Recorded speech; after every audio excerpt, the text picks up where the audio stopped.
Right now, as a 16-year-old, what's your long-term goal? To get to the NBA. Do you want to be the best? Yeah. LeBron James with no regard for human life. The 2008-2009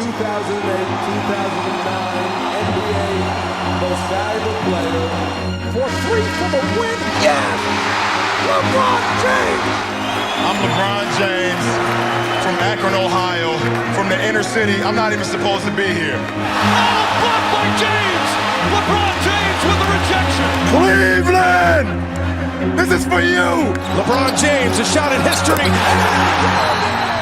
LeBron stands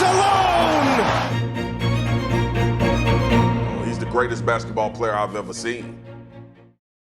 On December 30th, 1984, LeBron Ramon James was born to a single mother, Gloria James, in Akron, Ohio. 3 years later, in 1987, his love for basketball would already begin at just age 3 when his mom got him a mini basketball hoop for Christmas.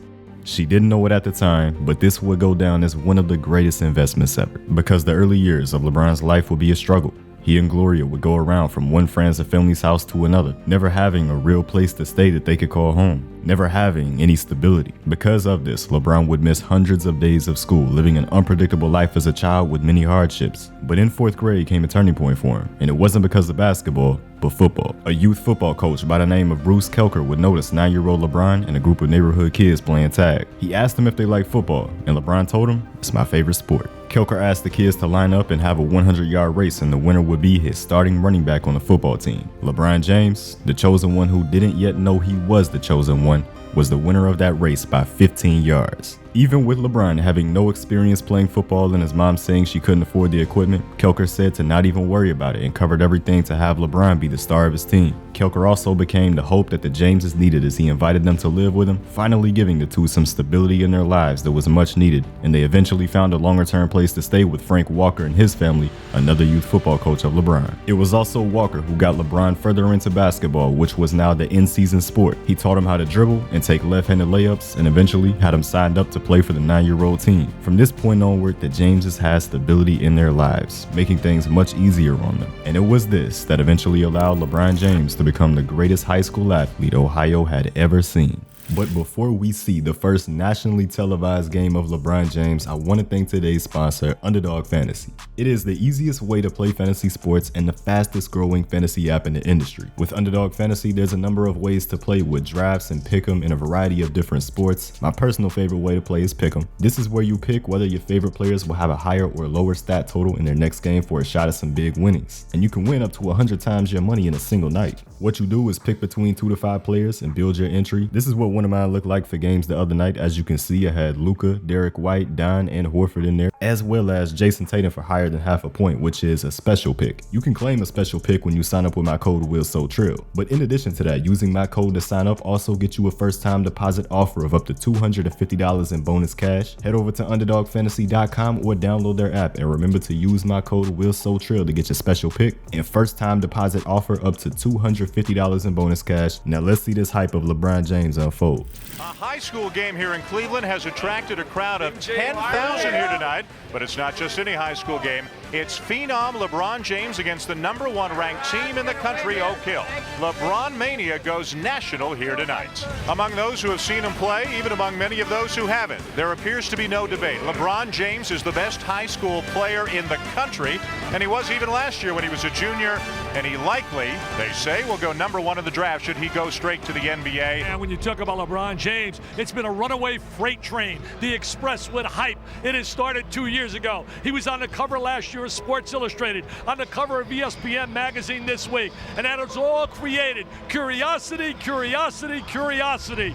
Hey, he's one of those teenage phenoms that come along in their given sport and are so gifted, like a Venus Williams, a Serena Williams, a Tiger Woods, a Kobe Bryant, an Alex Rodriguez. And all I know is if he's half as good as all I've heard about him, he is going to be one special athlete. I can't wait to see him play in person. With the stage set in a nationally televised game on ESPN, LeBron James delivered a masterclass against the nation's #1 team, showing out and showing the whole country that he was the real deal, leading a 20-point blowout win with 31 points, 13 rebounds, and 6 assists. Everyone was going crazy over the young phenom that was LeBron James.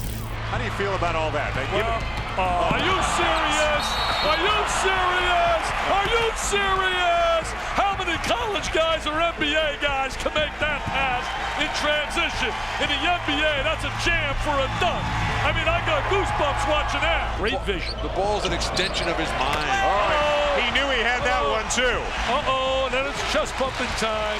He knows he's good. He's got it. I'll tell you right now, my friends, he's the truth, the whole truth, and nothing but the truth. I'll tell you, we were curious. The curiosity really had me here with these stories yesterday on the front page story in USA Today. Unbelievable. Really, he has lived up to all the billing. I feel that the NBA is a goal for me. And I look at the goal and my dream as two different things. My dream is to see my mother happy every day. But my goal, long-term goal, is to get to the NBA. That's what I love to do. LeBron James completed his high school basketball career as the most decorated high school basketball player ever. 3-time Mr. Basketball in Ohio, 2-time National Player of the Year, 3-time state champion, and 1-time national champion, while capping it off with the McDonald's All-American Game MVP behind his signature numbers, 27, 7, and 7. To top it all off, in the coming months, Nike would give him a $90 million contract, showing that the hype was nothing short of reality. At this point, there was no question about it. The number 1 pick in the 2003 NBA draft would be, with absolute certainty, LeBron James. But his destination, still not certain until the results of the lottery, with the local team just up the road in Cleveland having a shot. As mentioned, the draft lottery to determine the order of the actual draft, which you're going to see on ESPN next month, June 26th. It takes place just across the river from here at Madison Square Garden. But this year, there is a consensus. LeBron James. Some say he's the best high school basketball player ever. You can't quantify that, but as we see James, within the last 45 minutes, arriving at a party at a hotel in his hometown of Akron, Ohio, we can say no high school athlete has ever been as celebrated as LeBron James. Now, the actual drawing has just taken place and been conducted in a separate room. Joel Litvin, the executive vice president of the NBA, was the one supervising this draw in a separate room. A representative from each team was present, as were members of the national media, all there to observe the process. And no one out here in the studio knows the outcome except for Mark Manoff, a partner in the accounting firm of Ernst & Young. He's now delivering the 13 sealed envelopes to the stage. Welcome, everybody, to the 2003 NBA Draft Lottery. I want to wish the best of luck to all the participants. And now let's get right to the results. The 13th pick goes to the Memphis Grizzlies, the Seattle Supersonics, the Golden State Warriors, the Washington Wizards, the New York Knicks, the Atlanta Hawks, the Chicago Bulls, to the Los Angeles Clippers, goes to the Miami Heat, the Toronto Raptors. Now let's find out the real big winners tonight. The Denver Nuggets, the Memphis Grizzlies. The first pick in the 2003 NBA Draft goes to the Cleveland Cavaliers. With LeBron James being from Akron, Ohio, I'm sure there has to be a lot of excitement in the organization. You know, we don't know who we're going to pick yet. I'm very excited for the fans in Cleveland. This is a great day for them and for all of that market, for Akron, Cleveland, all of Northeastern Ohio. Tremendously excited about it. A big day in Cleveland sports. There's no pressure. There's no pressure at all. I've been getting pressure since I was 10 years old. I hope I can put a lot of smiles back on the people's faces in Cleveland. I'm not going to guarantee no championship. I tell you that. I'm just going to I'm guaranteed that we get better every day. I just hope that they they be your friend until you get on the team. I just hope that they accept me for who I am as a basketball player and especially as a person. But some of LeBron's almost guaranteed soon-to-be Cavalier teammates didn't take the high school kid all that serious. We have better players than him in his position already on our team, though. His potential is probably, the sky's the limit for him, though. I don't think you can really just bring a high school player in and really just think your team gonna really turn around like that. If he come, you know what I'm saying, he can just hop on our bandwagon. While there was a few of his new teammates that didn't buy into the hype still could not be understated. How does it feel to know that if you're not eventually a Hall of Fame caliber player, it's not good enough to be good or an all-star. If you're not eventually a first-rank Hall of Famer, a lot of people will say you were a bust or overhyped. How does that make me feel? Yeah. Well, I don't look at it as looking into the future. I always go by, I'll take every moment at a time because you're not promised tomorrow. And that's what my mom brought me up on. LeBron James always maintained the importance of his mother and what she meant to him. She was what pushed him to be successful every single day. What's the first thing you want to do for your mom now that the money is coming in? I told her I was gonna buy her a house with some grass. I think that's gonna be the first thing I do for her, a house with some grass and whatever she needs. You know, everything that she needs, I'll be there to give it to her. Everything that LeBron James had been working toward up to this point was all coming together, and it would truly all start on June 26, 2003, as the 18-year-old headlined the NBA draft. If you make it onto that marquee, you've made it in sports. The world's most famous arena is Madison Square Garden, and the theater attached to MSG, hosting the 2003 class for the NBA draft. Who will be the superstars in that picture down the line? David Stern has posed in many a class over the years, but the people of New York and the fans of the NBA want a front row seat to be here the night Carmelo, Darko, and some guy named LeBron officially enter the NBA.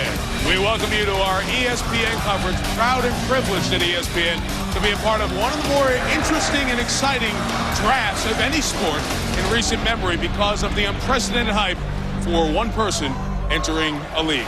LeBron James, who is set to make the 40-mile move from Akron to Cleveland, Ohio.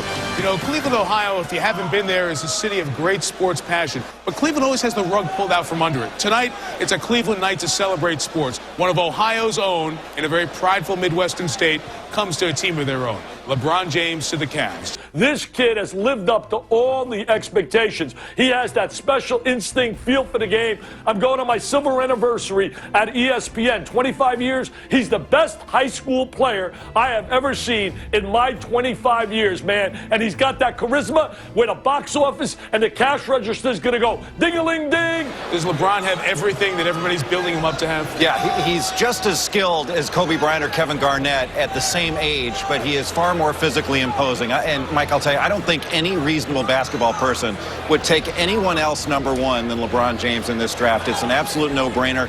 He's got what it takes to be a great NBA player, and I think he will be. It's an amazing story of a young man who's gone from tough times to great success, and the crowning moment for LeBron James, something he's dreamed about his whole life, is about to happen. We'll go up to the podium and Commissioner Stern for the first pick this year. With the first pick in the 2003 NBA draft, the Cleveland Cavaliers select LeBron James. There he is with his mom, Gloria.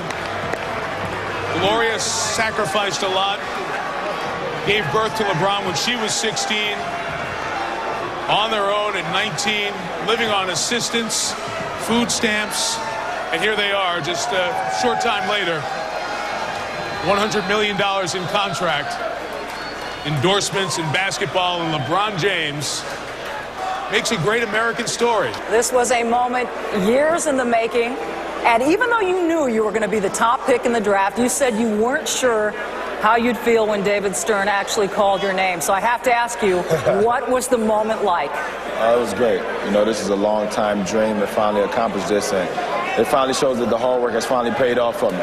You threw out to Carmelo Anthony, basically game on. Let's vie for Rookie of the Year. Let's compete. Why will you win that contest?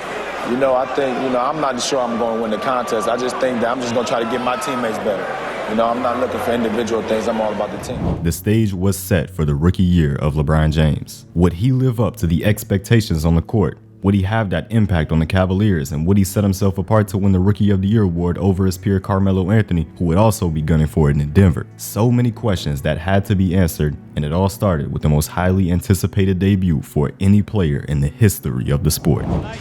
You can cut the anticipation with a knife. It's the Cleveland Cavaliers, the Sacramento Kings, here in the capital city of California. And there is the man of the hour in probably the most anticipated debut of any first-year athlete in any sport. LeBron James will put it on the floor for the first time in a regular season game tonight. I'm just glad we're getting this thing started because he had so many cameras in his face before this game. Now he's out there by himself and gets to play a little bit.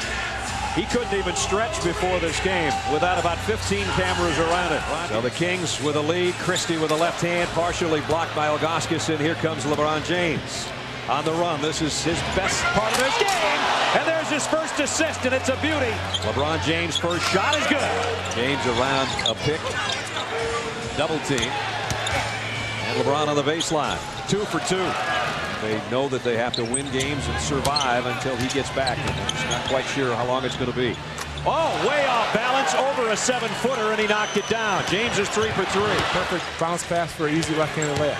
LeBron coming the other way off the glass, and he's 4 for 5. Divvy trying to dish to Divyansh. Thought he wasn't ready, and LeBron James brings it down 3-on-2.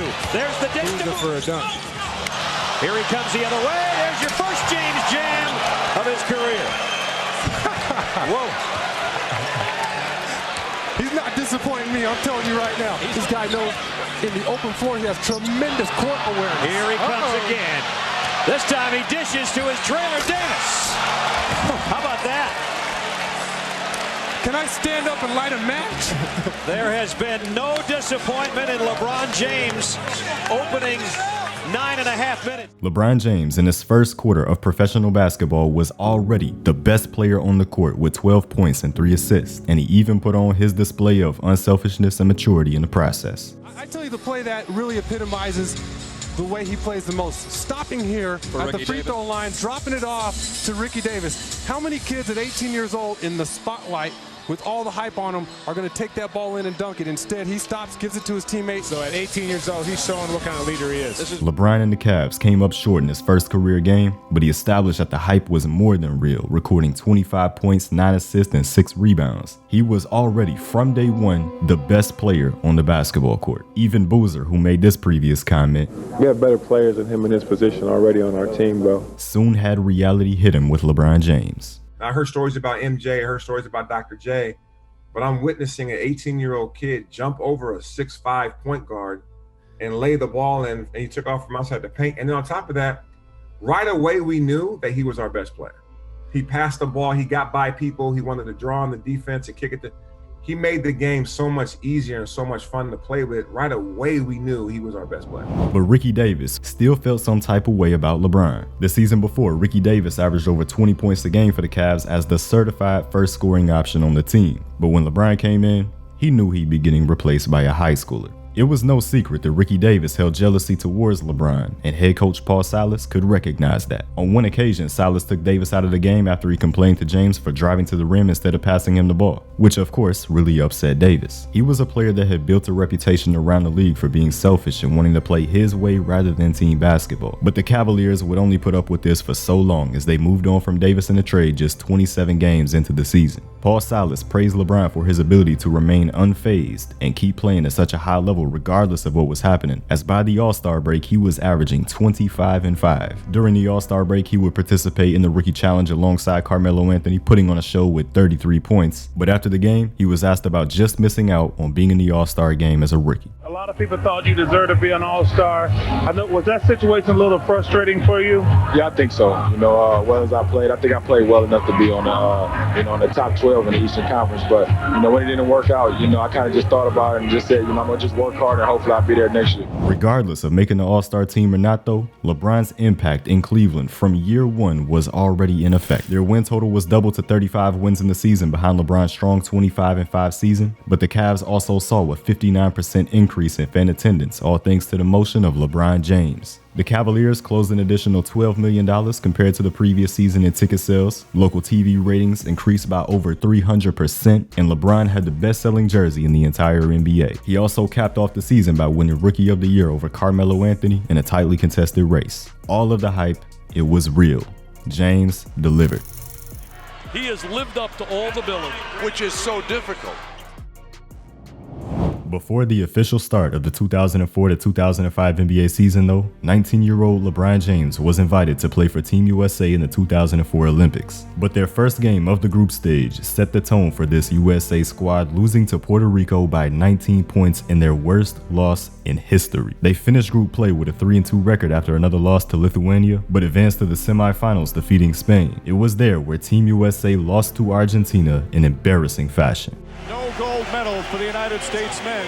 You might be starting to say there's a new era in Olympic basketball, and it's one in which the United States is no longer dominant. Team USA went on to win in the bronze medal game, avenging their group stage loss to Lithuania. But as LeBron received his bronze medal at the podium, he thought to himself, this shit was a waste of my time, questioning if he should commit to playing Olympic basketball moving forward. But we wouldn't know about that for another 4 years. The NBA season is where LeBron wanted to put all of his focus, as his goal had always been to help the Cleveland Cavaliers get better day by day. And this season, he made it a point of emphasis to become the leader of the team and take them to the playoffs. They started off that season with 3 straight losses, but LeBron put together a great stretch of games to win 6 in a row. This season, he meant business. By the All-Star break in February, the Cleveland Cavaliers were 30-21, clearly in the playoff picture behind 25-7-7 from LeBron James. He was already becoming a superstar and a leader. You're a guy that the NBA basically has placed the mantle on your shoulders and essentially said, carry this league into the next era.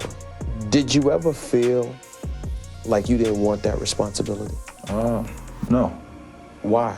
Why not? Why did you? I've always been the leader of the pack. I've always been the commander. I've always been, the person in front. I've always wanted to be the leader. I've always wanted what everybody else didn't want. So, when things is placed upon me, it's another challenge. If that's the label they're gonna give me, and they want me to, to carry the torch to the league, I have no problem doing that. Are you the leader of this team? No question. Ain't no question. Are you a vocal leader? Vocal leader. That's one of the biggest changes from last year to this year.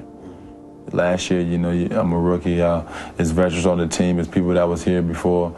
I was leading by example. I knew I could lead by example, but it was kind of tough because I wanted to lead vocally. That's what I've always done. How tired are you of comparisons? I'm controlling my destiny. When I be done, I don't want people to say, well, he ended up the same way as this person or this player. I want people to say that LeBron James did it his way. And now he's the legend. And the legend of LeBron James was only beginning, making his first All-Star appearance at the 2005 NBA All-Star Weekend in Denver, putting on a little bit of a show. At 6'8", guard from the Cleveland Cavaliers, voted as a starter in his first All-Star appearance, LeBron James of the Nets. James passing on the 3, and as Yao Ming steps away, he scores. Lost the grip. Iverson in the open floor with Malone. LeBron James, Allen Iverson now in the backcourt. Shaq is up front with O'Neal, and oh, what a play! And Iverson is able to finish. I think settled in as a power forward. His numbers are all up, and Dallas is playing wonderfully. LeBron James, yes, and the foul, able to switch hands. And some of these guys, Doug, are so athletic. And speaking of athletic, watch this. But after the All-Star break, the Cleveland Cavaliers began to slip. 6 straight losses into the month of March, and the team began dropping in the standings. LeBron James was doing all he could as he secured a new massive career high just a few weeks later. Mano against Mano and a reverse. This is the matchup. They want LeBron James with a rock. And a deep 3. Rhodes had the ball, scooped out of his hands, picked up by LeBron James against Marvin Cavalier. James gave up a bucket, but they were able to come right back. But this, they have to stop right here. LeBron James is filling up the stat sheet. He's got 22. LeBron with a 3-ball jack. James from the corner, the step back coming up, and the 3 is good. He sees everything. Now they're trying to screen and roll. There's a double on James coming. You want Newell to take a shot. James against Peterson with a runner. You got 4 on the shot clock. LeBron fires it up. You got to be kidding me.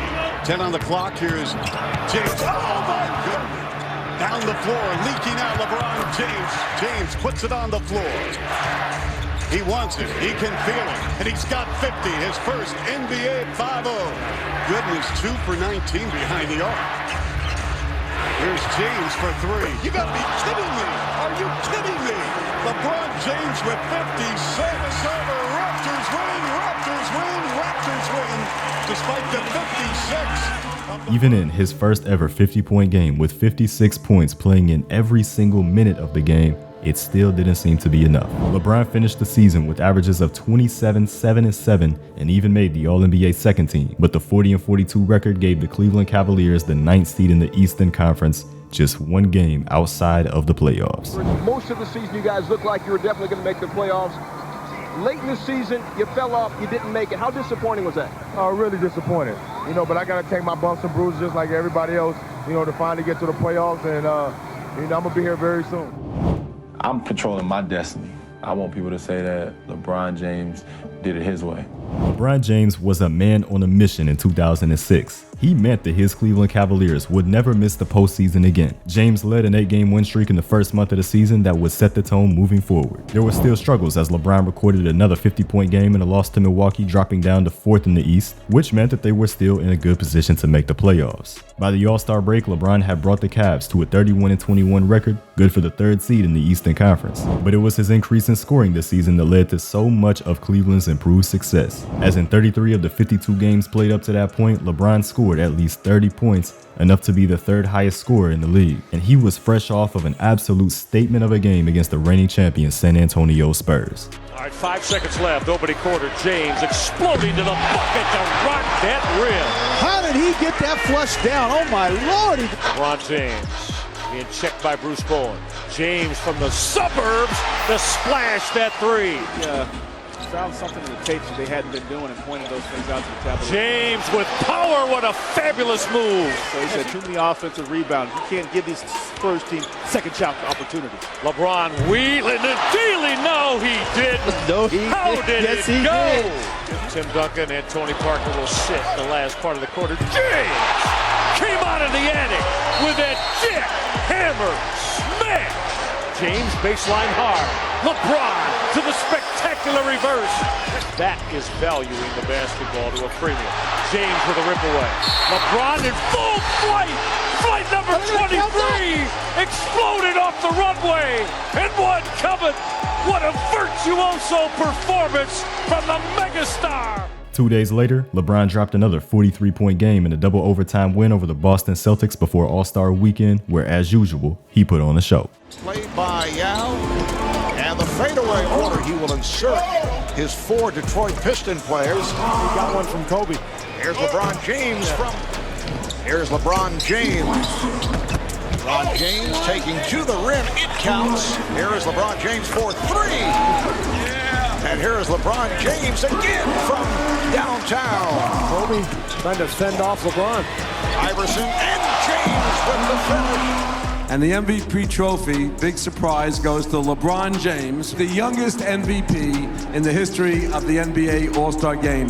Congratulations, LeBron. After the All-Star break, LeBron James still had playoffs on his mind, and a matchup between the 2003 draft class's young superstars would be a big game with playoff implications. As James gets inside, scores the first bucket. Now the second and third best records in the Eastern Conference as Wade slides across the lane. He's slim. He's ready to go now. James knocks down the 3. Hard-working people, Mike. Wade just gets it off in time. Lead his shooting. James inside with the left hand. Wade. 15 points for Wade into this quarter. Gets some high percentage shots. James, that's a 2. LeBron James with 28. Wade on the pull-up. Knocks it down. That was great. And now within 2. Nice entry pass. There's that strong finish you look for, UB. Terrific, bright young stars in the NBA on showcase, and they have not disappointed Dwayne Wade and LeBron James. Now, right now you have LeBron with 31 points, 5 boards, and 3 assists. So many records he still has. Wade, nice pass. Oh, Wade has made some beautiful assists. James goes underneath. Oh, what a move. And it's a 2-point game. Wade goes in, kicks it back out. Walker for 3. Bang! Exactly right. They didn't see it though. James a 3. Won't go short. Wade comes out of the pack. Throws it ahead. Anderson back to Wade. And that will do it.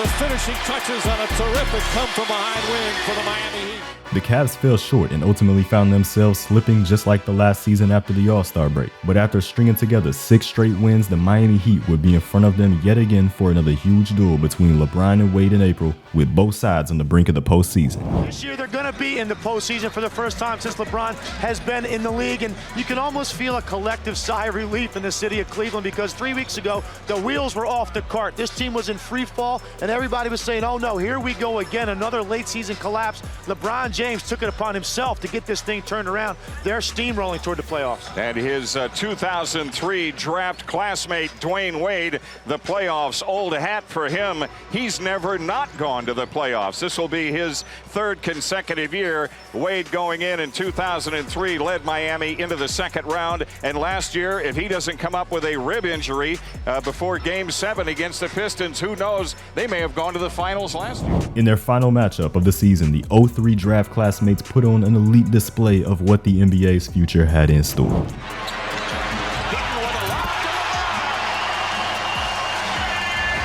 Playing it with such a size disadvantage, you're going to try to front. Circus shot by Wade. Wade with 11.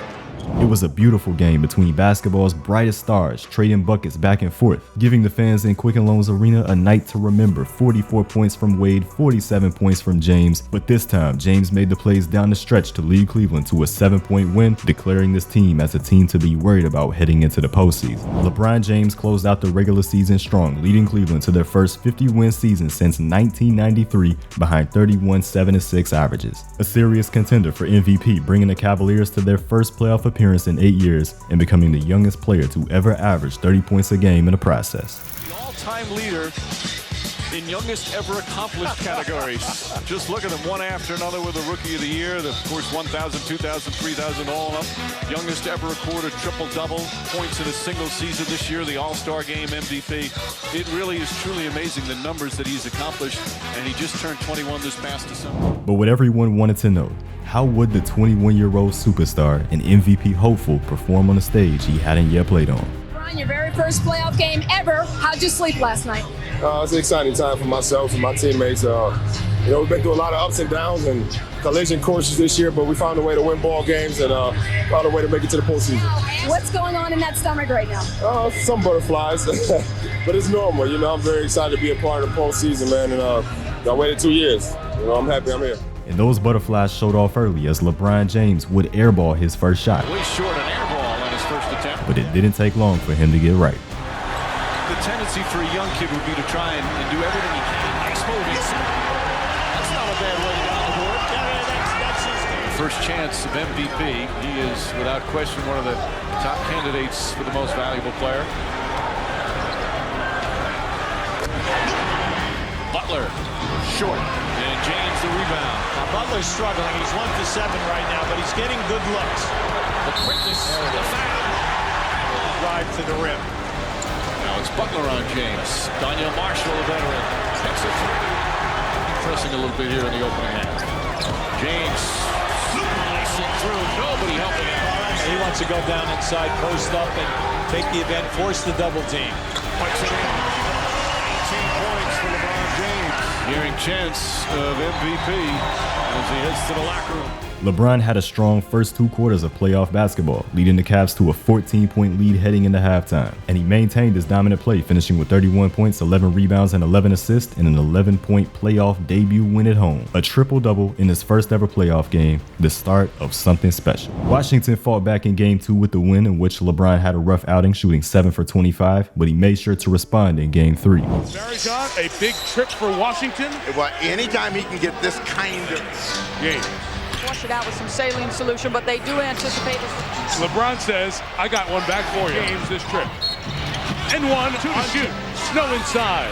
Missed it. James ending up with LeBron. And LeBron's up guys who paved the way. Here is James. LeBron.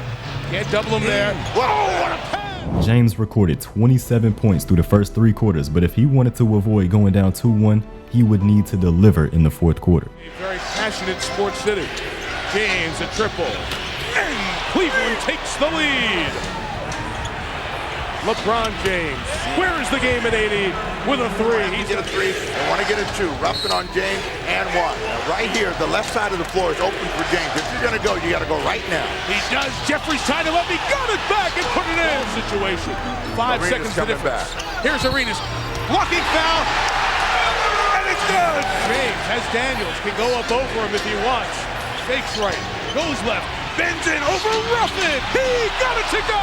The Washington Wizards could not answer the LeBron James go-ahead shot, and with that, Cleveland took back control over the series. In Game 4, LeBron had another great 38-point performance, but it wasn't enough as Cleveland lost by 10 points, making the series an even 2-2. But in Game 5, LeBron James showed out even more than ever. LeBron James scored 45 points on just 23 shots, none more important than the last one. Foul James. LeBron to the hoop for the win. He got it. LeBron James went baseline and got it to fall for the Cavalier win. Going into Game 6 in Washington, this was for everything, and the stars of both teams shine bright in the biggest moments. Settle for the outside jumper, but they've got guys to reach off the dribble. Speaking of that, James. This is what the Wizards like to run during the regular season, third highest scoring team in the league. Shot clock down to 5. James settles for the jumper and knocks it down. Arenas passes up on the 3, goes hard to the basket. Bench points, Cleveland with 24, 9 for Washington. James inside again. Arenas from way downtown. His range is one of the best in the league. James comes right back for the 3. Arenas staring right at James. Well, James wants to clear out. Makes the drive. Arenas stays with him nicely. Oh! Looking to inbound. Arenas puts up the 3. Bang! Gilbert Arenas ties the game. For the second game in a row, this series had delivered overtime basketball, which ultimately came down to the final moments where Gilbert Arenas needed to make clutch free throws. Misses the free throw. He said if you miss these free throws, you know who's going to win it. Being ready to diagram a play. He'll call timeout after this free throw. Arenas misses ball. James was referring to none other than Damon Jones, who owed Gilbert Arenas some money. And right back in the hands of LeBron James. Here's your trap. They get it out of his hands. Hughes. Damon Jones puts it in with 4.8 remaining. LeBron James got in the head of Gilbert Arenas and eventually made the pass that would go to Damon Jones to win the game and reach the second round of the playoffs. James had come up huge in 3 clutch 1-point wins in his first ever playoff series, but the road ahead would be unbelievably tough.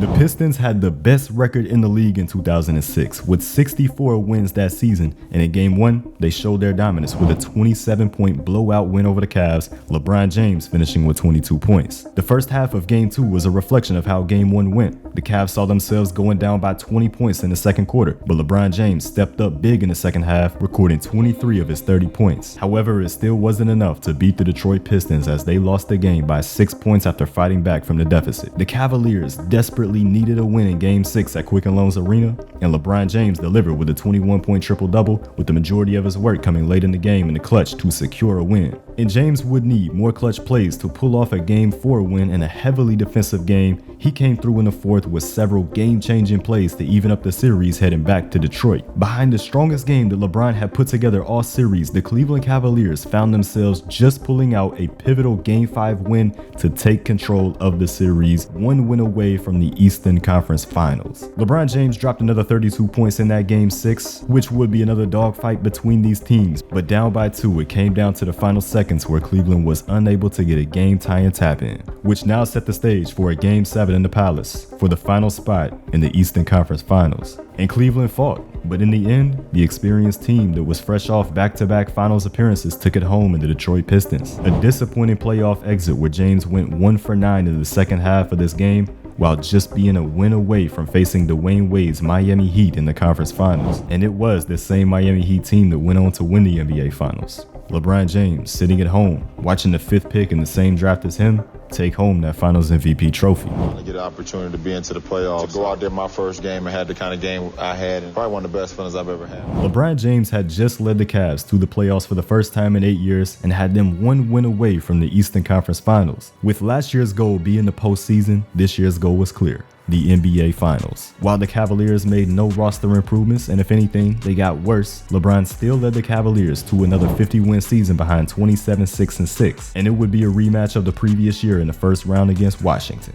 This time though, the Washington Wizards had no chance with Gilbert Arenas being unavailable for the series. The Cavaliers easily swept to move on to the second round and faced off with the New Jersey Nets, led by the trio of Vince Carter, Jason Kidd, and Richard Jefferson. Cleveland kicked off the series winning games 1 and 2 to defend home court behind a 21-11-7 game from James in the first game of the pair, followed by a 36-point, 12-assist masterclass in the second game. The Nets' big three had 23 points apiece in Game 3 to avoid going down 3-0, but in Game 4, they could not avoid the 3-1 deficit. A Cavaliers win behind 30 points from LeBron James, right back in the same position as last year, a win away from the conference finals. But a poor Game 5 performance from Cleveland meant that they would have to take this to a Game 6, where they took control early, and they eventually took control late. A series win in 6 games to advance to the Eastern Conference Finals, facing another familiar face, the Detroit Pistons, where Game 1 would be a miserable game for LeBron James from the field, only having 10 points on 15 shots by the last possession of the game, down by 2. James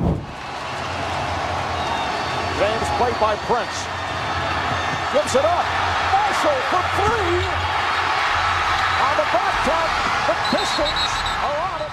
LeBron made the right play at the end, but they still ultimately came up short. In Game 2, LeBron was slightly better from the field and the Cavaliers found themselves in a nearly identical scenario to Game 1. Down to 10. Here's LeBron spinning. Not able to hit. Continues for the fadeaway. Comes up short. The tip is missed. A different approach this time, but the same result. And just like how it played out in 2006, the Cavaliers were down 2-0 in the series, with their season on the line, returning to Quicken Loans Arena, where LeBron James brought the energy. And here comes LeBron James. And puts it down. Phillips lost it. Pavlovich got his hand on it. Pavlovich and James with another shot. James, yes. Oh, what a move by James. Shot clock down to 5. Pavlovich can't find the shot. Down to 2, down to 1. James got it away. And after 3 quarters, with it being such a close game, it was all up to one man to take over. Passing on the open shot. And taking to the rim. Oh! Yes! And the foul! Shot clock down to 6. James, yes! Shot clock to 5. James to the step back 3. Yes! Cleveland up by 2. 10 on the shot clock. Down to 5 on the 24. Here's James and hits. Everybody has been telling you to be aggressive. You've been getting phone calls from your friend Dwayne Wade. You've been hearing everybody. Is this the LeBron James we're going to see for the rest of the series? Yeah, definitely. In order for us to win, I have to be aggressive like this. And LeBron certainly kept that aggressiveness going into Game 4. James from downtown. James with the step. Oh! Ball knocked away. 2-on-1. Gibson. 4-on-1. But as James started off aggressive, Detroit began throwing everything at him defensively. So LeBron got back in his playmaking bag, getting teammates involved with his passing and gravity. With 3 minutes left in the game though, LeBron hit the shot that set the tone for where this series was going. James with the fadeaway. Yes! Come on! With a clutch performance to tie the series, it came down to a pivotal Game 5 in Detroit, both teams playing for that 3-2 series advantage. Prince with the hustle and able to save it. Phillips is open for 3. Yes! He's banking his way. Hamilton coming over to help. Here's the fade. LeBron James. Pistons series against the Bulls over the last 8 games. Nice pass, Phillips. Pass goes through the hands of Prince. It's the first turnover for Detroit. 6 assists, just 1 turnover. So good start execution-wise as LeBron James drains the 18-footer. All right, here is James for 3. It's an air ball. And LeBron hearing it from this crowd. Ilgauskas up front. We're approaching 3 minutes to go in this first half. Here's James. Yes, and it counts. Opportunity to reclaim the lead. Bergeau off a beautiful lead pass from James. Wallace, Prince, and Weber up front. Here's Phillips for 3. Prince from downtown. James backing Prince. Gets inside off the spin and scores. Prince digging and stops. The reverse slam by Tayshaun Prince. Prince doing a good job on James. Off the head fake. Here's LeBron. Gibson for 3. Yes! 10 unanswered for the Pistons. 8 of the 10 scored by Hamilton. James to the crossover. It counts, and the foul. What a move by LeBron James. He felt he had to get size on it. Oh, LeBron James drills it from downtown to bring the Cavaliers within 1. They're down by 1. Axel defending on James. LeBron with the step back stuffs.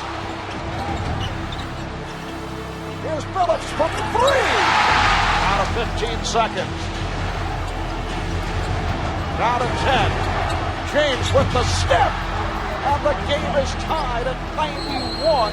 Down to 2. Here's Phillips for the win. And we head to overtime. Whoa. On James. Here's Hamilton. Yes. Here's James. Off the pass for Ilgauskas. James has to fire. And scores! 6.6 to go. Here is Phillips. Moving on Snow and hit on Aricha. 4 of 7 at the line. Prince defending on James. Goes to the step back and hits. Phillips with a 3-on-2 to Hamilton. The tip by Weber. He does and scores. Shot clock to 6. Goes behind the back. And the game is tied at 104. Weber backing in. And as Weber makes his move, that counts and the foul. Down to a minute 20 left in the second overtime. Here's James for 3. Yes! And the game is tied at 107. And directing traffic, Hamilton. Wallace comes up short. He thought he was fouled. 5 seconds. 4, 3. James scores with 2.2 to go. 48 points for LeBron James. He has scored the last 25 points for Cleveland. 29 of the last 30. He's hit the last 11 Cavalier field goals. This over 16 minutes of play. Phillips. Can he get it off? He does. And the Cavaliers come away with an improbable victory here at the Palace. One of the great performances of all time in playoff history, authored by LeBron James. But Marv Albert just said it's one of the greatest performances in NBA history. 48 points, the last 25. Lots of big baskets we can talk about, but talk about the game winner. I just wanted to try to be aggressive. You know, we was down 3. They made a run in the second overtime, but I wanted to just try to step in there and make a big shot, and I was able to tie it up at 107. Did you know you were actually this good? No. I'm just blessed, man. I thank God every day for giving me the athletic ability to go out there and perform like I did tonight. Last year, you're up 3-2, went home, and it slipped away. What is different this year? You have to close it out on Saturday. Well, we know how big this is, and it's all about winning the championship. We was very excited about just being in the postseason last year, and this year we're a different team. We know that this team is not going to give up in Detroit, but we got one goal, and that's to make it to the finals. Last season, LeBron and the Cavs found themselves one win away from the conference finals against the Pistons, and now they were one win away from the NBA Finals, a Game 6 with everything on the line. James started the first half quiet with just 9 points, but he did most of his damage passing the ball with all the extra bodies that Detroit threw his way. The Cavs entered the fourth quarter up by 1 point, and that's when LeBron James and Daniel Gibson took over the game. 8 points and 3 assists in the final quarter for LeBron, and 19 for Gibson to advance to the NBA Finals. Cleveland Detroit Pistons, and they are headed to the NBA Finals to face the San Antonio Spurs. Well, this is an improbable run by the Cavaliers coming into this series. Not many people who felt that the Pistons could be knocked off by the Cavaliers.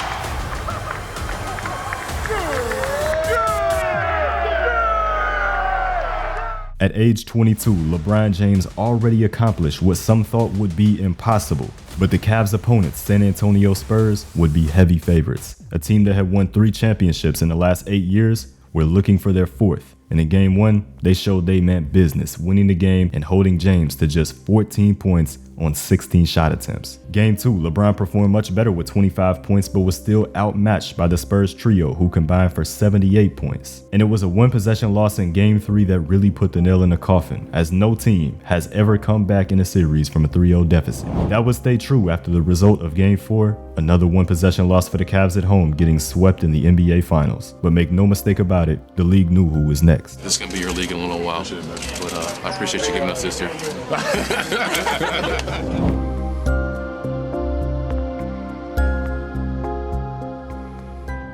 Now that Cleveland had broken through and made the NBA Finals, the goal was to do it all over again, but this time, win it. However, once again, the Cavs didn't make any changes in the offseason to get better. Daniel Gibson was now in his 2nd year, and after some statement performances in the playoffs, the Cavs did believe in his development. They did make a midseason move to acquire 33-year-old Ben Wallace, but he was now a shell of his former self. Regardless, LeBron still had his statement performances, including one in a duel with Kobe Bryant. Inside makes it look so easy. Now James on Bryant, so they do guard each other once in a while. Bryant. James, the ball fake, up and under, and he puts it in. LeBron James. Did you see how strong he was on that? Wow. Turiaf picks him up on a switch. James to the basket. But Darren Williams and Tony Parker. James hit, count it, and a foul. Bryant double, puts it in. 35 for LeBron, 33 for Kobe. For LeBron James. James puts it up, puts it in. Bryant looking for an opening, back for Walton. Walton steps back. Bryant does not get a shot off in time. And for the 2nd time in James's career, he would put on enough of a show in the All-Star game to receive MVP honors. Here's Kidd with the lob. And it's played by Paul. He lost it. And James flips it up and puts it down. Perhaps he will retire the 3-point shot. Here's the lob, and James. Back comes LeBron with a minute to play in the 4th. He goes all the way. But after the All-Star break, it was back to Cleveland for LeBron as he continued to try and get this team into championship form. James finished the season as a scoring champion with 30 points per game to go with his 7 assists and 7 rebounds, but the Cavs still finished well behind the Celtics and Pistons in the East with just 45 wins on the season, which was enough to make the postseason as the 4th seed, facing the Wizards yet again in the 1st round. This time, Gilbert Arenas was back, but at the end of the day, still the same result as the Cavs win in 6 with James averaging 39-6 in the series. But because they finished as the 4th seed, they had to play the best team in the league in the 2nd round.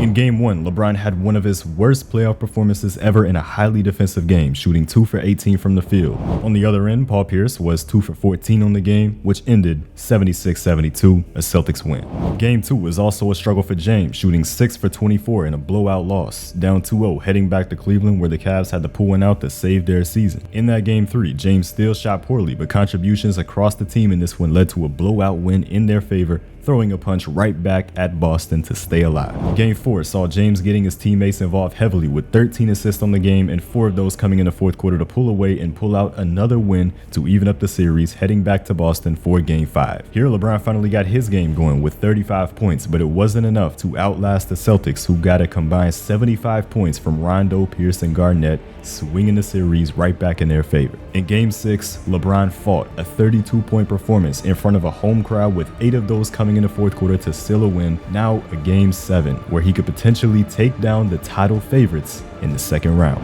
James has trouble with his screens on the ball. He's such a big body, it's hard to negotiate those screens as he knocks it in. Backs him off and knocks down the jump. James, nice up and under move and able to get it to go. That's good. James gets inside. Oh, beautiful power. James on the drive. Posey stays with him. Oh, pretty shot, LeBron James. A real spark. He can score points in a hurry. Speaking of that, LeBron James, as you said earlier, it's been one of the lowest scoring playoff series in NBA history. That's continuing. James to the basket. And James, as Jeff said, a very small lineup right now. James inside, count it, and a foul. Ben Wallace does not have to be defended. Perkins now is just throw him in the whole area. James drives down the other end and puts it in, and a foul. Shot clock down to 6.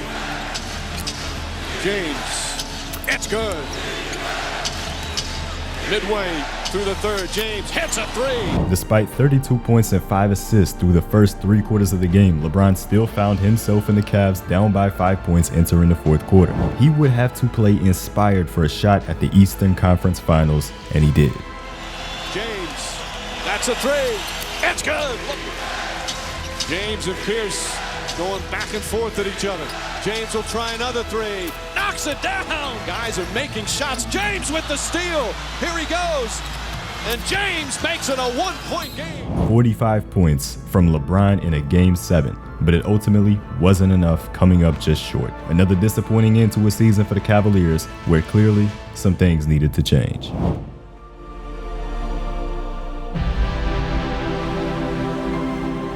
4 years ago, 19-year-old LeBron James questioned if he would ever play for Team USA again after an embarrassing defeat in the 2004 Olympics. But James didn't want to let down the fans again. He and his 3 peers from the 2003 draft class, in Wade, Bosh, and Melo, committed to play for Team USA along with young stars Dwight Howard and Chris Paul. But the biggest new addition since 2004 was Kobe Bryant, who set the tone for this 2008 team with his hustle, mentality, and work ethic. And this team dominated the group stage, not allowing a single game to get within 20 points by the final buzzer, an undefeated 5-0 record. In the quarterfinals, they would face Australia, completely dominating in the second half in a 31-point win, with Bryant having 25 points and James having 16. But in the semifinals, a familiar opponent for Team USA, facing off against Argentina in the same position they did 4 years before. But this team appeared different. Team USA came out on fire, jumping to an early 30-12 lead in the first quarter. Argentina fought back though in the second, cutting the deficit down to just 9 points by halftime to have the Americans very worried. But when you have the superstardom of Dwayne Wade, Carmelo Anthony, Kobe Bryant, and LeBron James, it's almost inevitable that Team USA pulled away in the second half, avenging their loss from 2004. It ain't about an individual. It ain't about us, man. It ain't about us playing for our respective teams. It's about the United States of America, man. Let's go do it for everybody in the United States of America. USA on 3. 1, 2, 3. USA!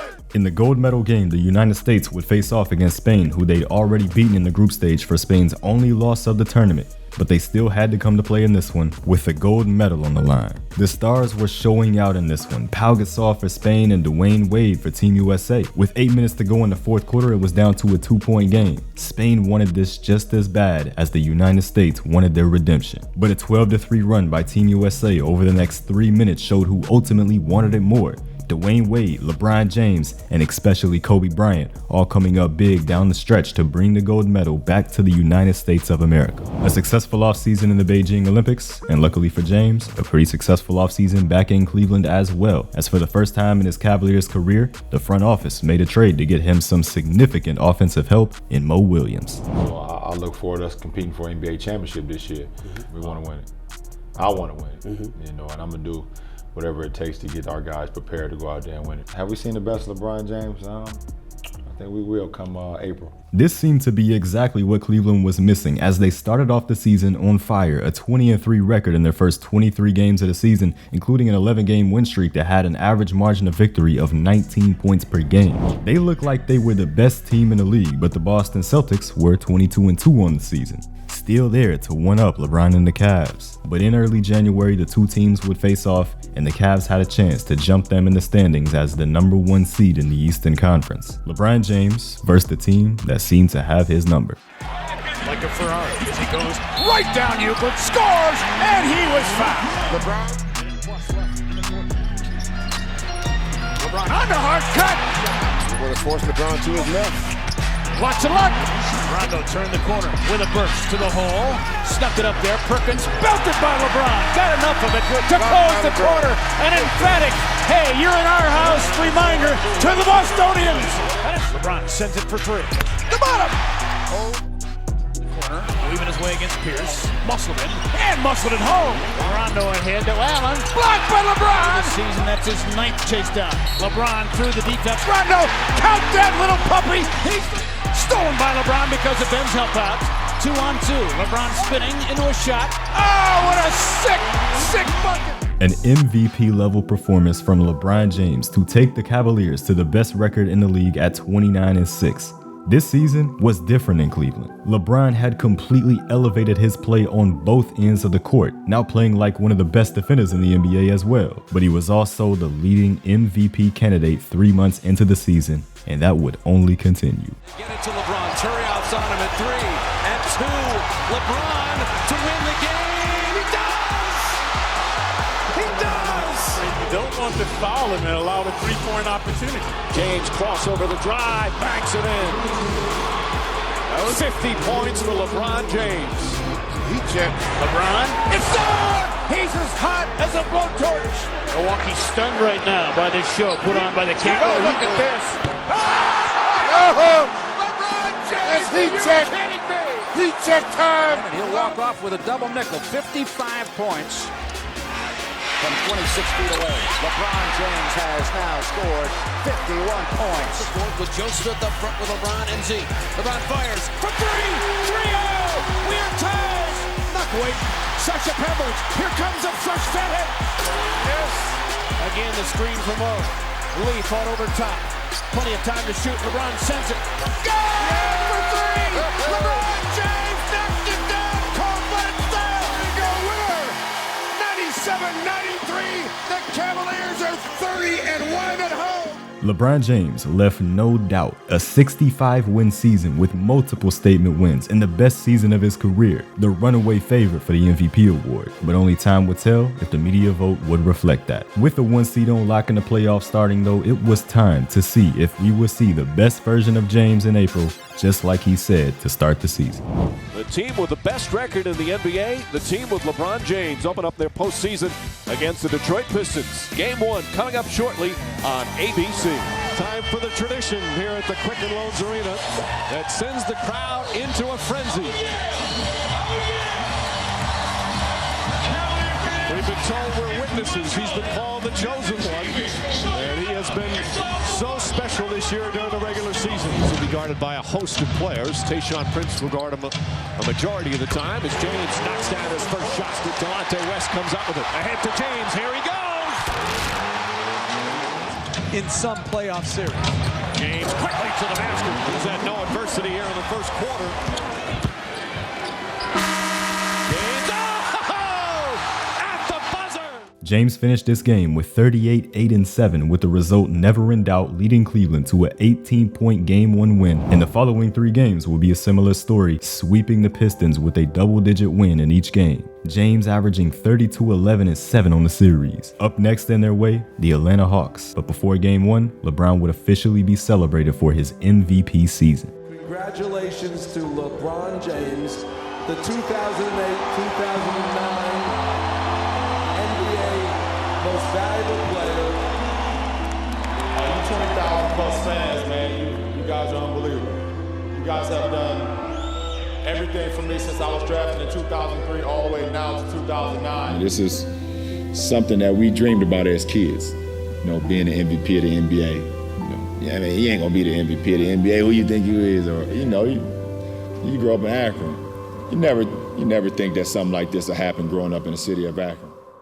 LeBron James had brought home his first major individual award of his career, with presumably many more to come.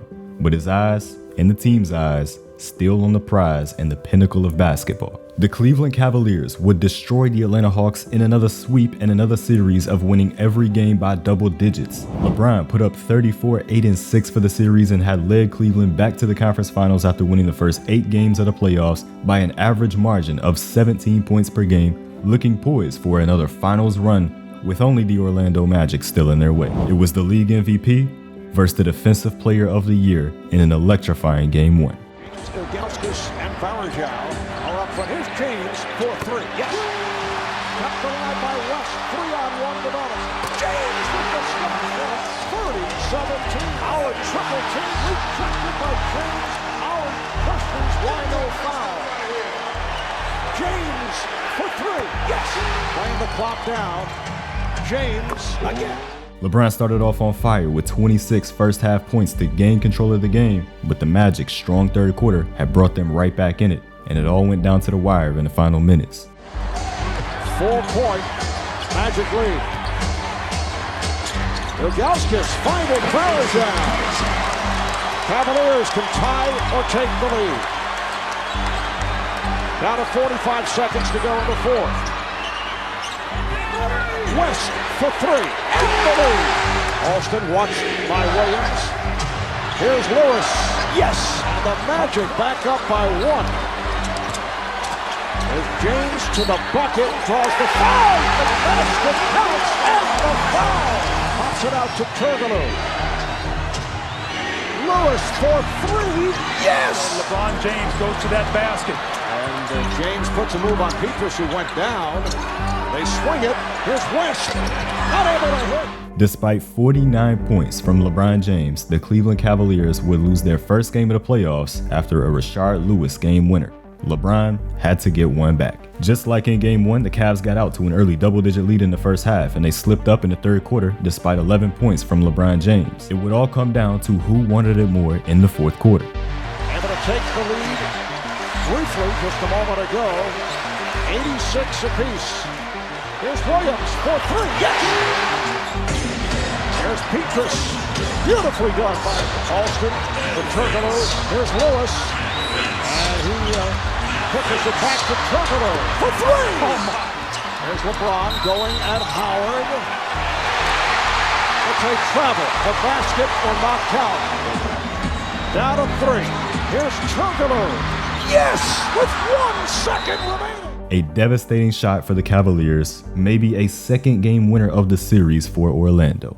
But moments like these are where legends are made.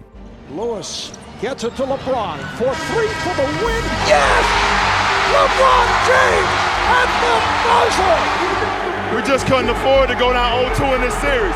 Going into Orlando. An extraordinary finish to a game that will be considered a classic.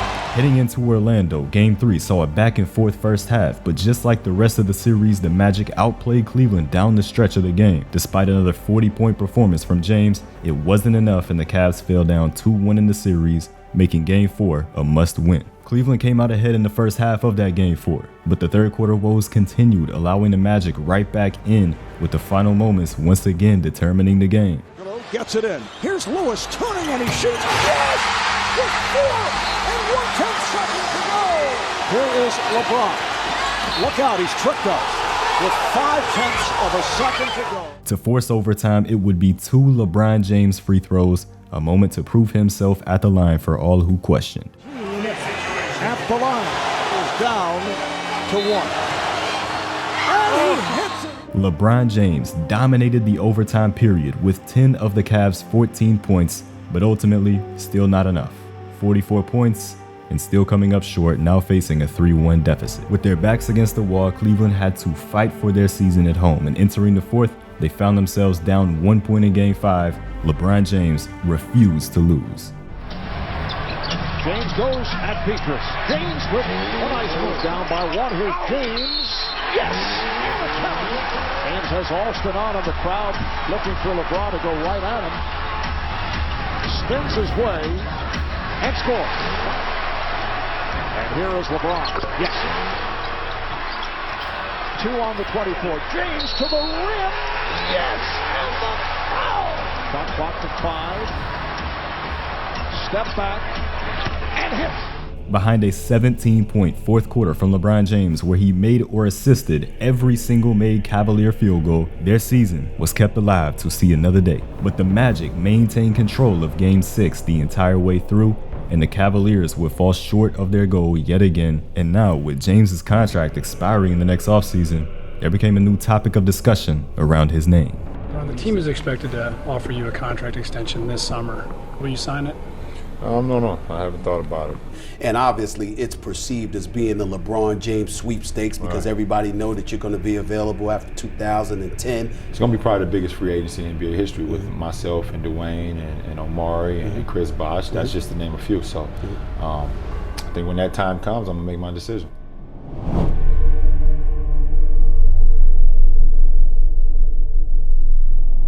The Cleveland Cavaliers front office were well aware that if they did not provide LeBron James with better roster construction, that he would make his exit. So in that offseason, they made a move to bring in a big name before the night of the NBA draft.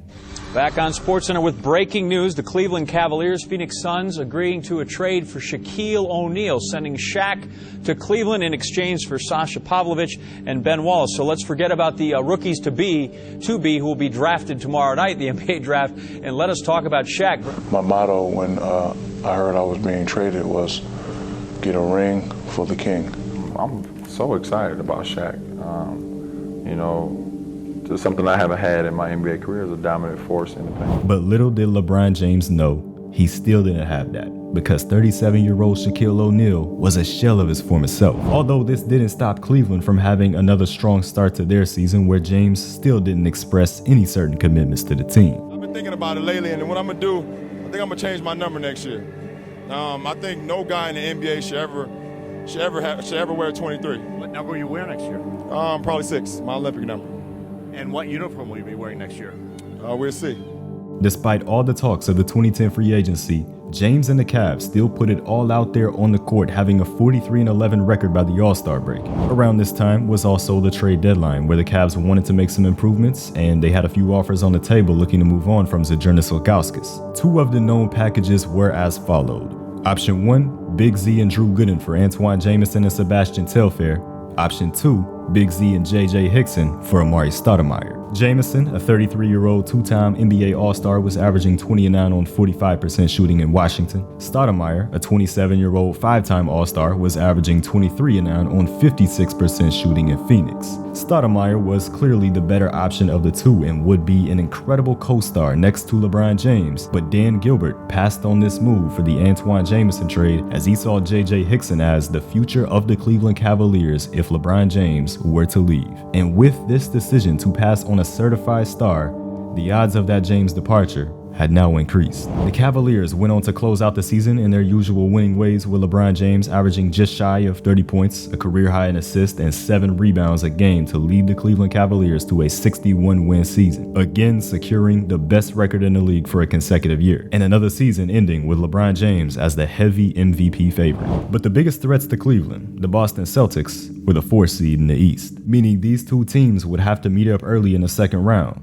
Cleveland would only slip up and lose one game in the first round against the Chicago Bulls with a gentleman's sweep, and as expected, the second round matchup with Boston, but also as expected, a second MVP for LeBron James. And it's a pleasure for me as commissioner to give LeBron James the 2009-10 NBA MVP. And this is an individual award, but we have a team goal, and we all know what it is, so let's get excited for tonight's game. Thank you. And the Cavs started off with great progress towards that team goal. LeBron James scored 21 of his 35 points in a dominant second half to take the 1-0 series lead against this relentless Boston team. And that relentless team bounced back in Game 2 with a win of their own, heading back to TD Garden, now having the home court advantage in the series. Cleveland needing the win to steal it back. James was dominant again in that Game 3, and so were the Cavaliers as a whole. 38 points for LeBron James in a huge blowout win that was so pivotal. Game 4 saw the Celtics bounce back at home heading into a Game 5 at the Cube. But in that Game 5, LeBron James put up one of the worst playoff performances of his career, shooting 3 for 14 from the field in a huge loss to the Celtics that the Cavaliers could not afford. Many accused James for quitting on his team and already looking ahead to July's free agency period, but with another shot to stay alive in the series, James had a chance to shut all that talk down, and LeBron James would answer with a 27-point triple-double, with 10 of those coming in the fourth quarter, but that certainly wasn't enough to bring down this Boston team. Another season ending in disappointment. Just wonder what changes will happen with the Cleveland Cavaliers. And Cleveland fans wondering if that's the last time he'll take off a Cavalier jersey. It's going to be probably the biggest free agency in NBA history with myself and Dwayne and Omari and Chris Bosh. That's just to name a few. So I think when that time comes, I'm going to make my decision. I think he's going to stay with Cleveland. He's from the area. I don't think he's going to sell out and just bail on us now. Got everybody else biting their nails, so I guess it's time for them to stop chewing. The answer to the question everybody wants to know. LeBron, what's your decision? In this fall, man, this is very tough. In this fall, I'm going to take my talents to South Beach and join the Miami Heat. It is heartbreaking news for Cleveland. LeBron James is going with Dwayne Wade and Chris Bosh to play for the Miami Heat in what he says are hopes to win a championship. Now, I know you got a picture here on the website, Tom. You can come around here and see it. It's the picture that we saw on the air with the video of the burning LeBron jersey. And how many hits has that received? Well, it's been retweeted numerous times, which means people are putting it out there for all their friends, all their followers to see. It's up to 17,800 people have just clicked on this photo right here. All right, LeBron, Modell, traitor, coward, a few of the names that fans had for LeBron James and his decisions. I hope he never wins anything in Miami. He is dead to me. I'm a big LeBron fan, and this is the worst thing that could have ever happened to me. I feel like my girlfriend just left me. A new villain in the NBA was born. LeBron James went from one of the most loved players in the league to now one of the most hated with a single free agency move. And it wasn't just about leaving Cleveland. Fans from across the league despised James for stacking the deck, joining two other star players in the prime of their career and doing so with a national TV announcement. After James's departure, Cavaliers owner Dan Gilbert wrote a letter to the fans of Cleveland calling James a narcissist, selfish, and a coward, also making his guarantee to the fans that the Cavaliers will win an NBA championship before LeBron does. But for James, it was all about the championships, and he knew that his newly formed Big Three would give him the best shot at multiple rings. But we also know you three kings came down here to win championships. Not one, championships. Not two. LeBron, tell us about that. Not two, not three, not four, not five, not six, not seven. In James's debut for the Miami Heat, he would immediately have to deal with the hostile crowd in Boston. Pierce coming over to help on Bosh. Now they switch. Crowd starting in with the overrated chants here in game one. From the start of the game to the final buzzer, LeBron James was booed and heard overrated chants, and this hostility on the road would become regular, including in Madison Square Garden. James has had huge games here at the Garden. Wow. Yeah. Wow that. I think Carlos Arroyo would look at you like you were crazy if you would tell him, hey. But no environment would be more hostile for James than back in Cleveland. Of course, he made many fans in the NBA world mad, but in Cleveland, it was personal. LeBron James and the Miami Heat at Quicken Loans Arena on a night unlike any other. I'm glad we're here because I want to see it in person. You know, and Ernie, I will be honest. I've been in 2 NBA finals, and I've not seen the electricity in a regular season game ever in my life. But tonight, I just hope nothing bad happens. I don't mind booing and all that type of stuff.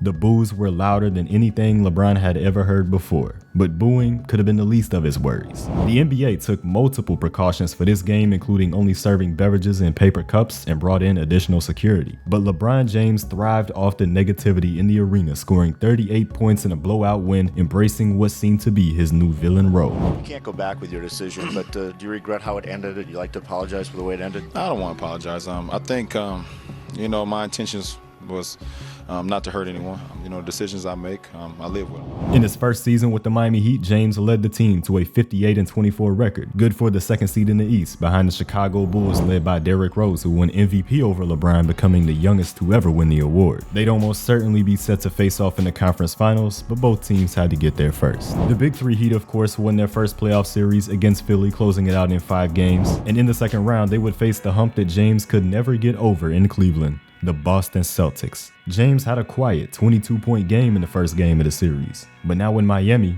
he could win with a game like that, as he was now paired up with another one of the best players in the world in Dwayne Wade, who led the team with 38 points. Game 2 went in the opposite direction. Wade took more of a backseat and James took over the game, putting the Celtics away in the fourth quarter with 12 points in the quarter, 35 for the game overall. Boston wasn't quitting just yet though. A blowout win in Game 3 behind big performances from Pierce and Garnett defended home court, and they had another chance to do so to even up the series in Game 4, where they had Miami right where they wanted.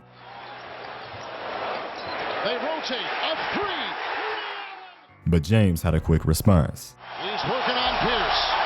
Shot clock at 4. LeBron! Big time triple! And after trading more buckets, this game was headed into overtime, where unfortunately for Boston, the Big Three in Miami played their best basketball, scoring all 12 of Miami's points to escape Boston with the victory and a 3-1 series lead. In Game 5 back in Miami, LeBron James and Dwayne Wade dominated, combining for 67 points in the game, where a huge Heat fourth quarter put them on top for good. James finally got over the hump that was the Boston Celtics and made his third career conference finals appearance. The only team left in his way for a second finals appearance, the Chicago Bulls, and the league MVP. The Chicago Bulls shocked the Miami Heat with a dominating defensive second half, only allowing 34 points and ultimately shutting down D. Wade and LeBron James in Game 1, a statement from the team with the best record in the NBA. But the Heat had a statement of their own in Game 2, a win where they only allowed 75 points in the game as a whole, 29 in the second half to even up the series heading back to South Beach. Game 3 would be the Chris Bosh game, a 34-point performance from him leading the way in a second double-digit win of the series for Miami and a chance to take a commanding 3-1 lead if they could defend home court, which they ultimately did. A massive 35-point game from LeBron James in Game 4, with the Miami Heat now a single win away from the NBA Finals. But in Game 5 at the United Center, they found themselves down 12 with 3 minutes to go. 65 Chicago. Wade on the run. Banks it home. Here comes Wade. He scores and a foul as we come up on 2 minutes to play in the fourth. James for 3. Yes! Bulls back up by 7. Brewer remains defending on James. Wade on a step back for 3. And he was fouled by Rose. Then got picked off James for 3, and the game is tied. Shot clock at 5. LeBron with the step back. Yes! Down to 3. Down to 2. Here's Rose. Can he get it off? It is blocked. That will do it. The dynamic duo of D. Wade and LeBron were unstoppable down the stretch, and because of this duo, they would be heading to the NBA Finals to face the Dallas Mavericks. The Miami Heat came into the series with home court advantage and would pull out a Game 1 win behind 25 points from James, including one huge exclamation point. Wade, alley-oop to James! Game 2 looked like it was going to be another Heat win after the third quarter being in control, but the Heat blew a lead in the fourth quarter to lose the game 95-93, a fourth quarter where LeBron James shot 0 for 4. And James had another relatively quiet 17-point game in Game 3, another game that went down to the wire, but both Wade and Bosh came through in the fourth quarter for a combined 14 points to close it out and secure a win. But Game 4 would be the worst game of LeBron's career, a game in which he would only take 11 shots, but only make 3 of those attempts for a total of 8 points on the game. A huge meltdown while both Bosh and Wade showed out in the 3-point loss. Had James played at even a respectable level, his Miami Heat would have taken the 3-1 series lead. In the fourth quarter especially, it was like a Where's Waldo. I didn't even know he was in the game. It got so bad that even on the last play of the game, Mike Miller had an open quick pass to LeBron in the corner for an open 3, and Mike Miller said, no, I'm going over here, because they just said, that guy's useless tonight. But LeBron had a chance to silence the doubt by having a statement Game 5 performance that he would not have. A 17-point performance while taking 19 shots in another terrible fourth quarter when his team needed him the most. Down 3-2 heading into Dallas. But by the third quarter of Game 6, Dallas had begun to pull away, and with just 21 points from James, Miami didn't have nearly enough to respond. The most disappointing final series by any superstar player ever, and that title belonged to LeBron James. You know, sometimes you got it, sometimes you don't. And, you know, that was this case in this series. How would you say you play in the NBA Finals? Not great at all. Not the way I know how to play the game of basketball. on a high level. You know, I'm out there to be a game changer, and I didn't make enough game-changing plays. Probably one of the hardest times of my life. You know, after the finals, I sat in my room for 2 weeks, did absolutely nothing, talked to absolutely nobody. Going through my first 7 years in the NBA, I was always the liked one, and to be on the other side. You know, they call it the dark side or the villain, whatever they call it. It was definitely challenging for myself. It was a situation I'd never been in before. The 2011 to 2012 NBA season would be shortened due to a lockout caused by a delayed collective bargaining agreement that would push the NBA season to start on Christmas Day of 2011, where on opening night, the Miami Heat wanted their revenge on the Dallas Mavericks. The Miami Heat dominated this game from the very start, going up by 21 points in the first half, and the lead would eventually reach 30 in the third quarter. LeBron James and Dwayne Wade clearly wanted to make a statement, combining for 63 points in the opening day win, declaring this as their season for revenge. James would average 27, 8, and 6 on the season, leading Miami to the second seed behind the Chicago Bulls once again, where James found himself being the MVP favorite over OKC's young star Kevin Durant, an award that he would win over Kevin Durant, receiving his third MVP award. In round 1 of the playoffs, James would face another star player in Carmelo Anthony, who was now on the New York Knicks. In game 1 though, Melo was completely shut down by the Heat as he scored just 11 points and got heavily outplayed by James with 32 on just 14 shots. The Heat continued their dominant play for the rest of the series, eventually winning in 5 in a series that was never once in doubt. James opened up the next series with a 32-point, 15-rebound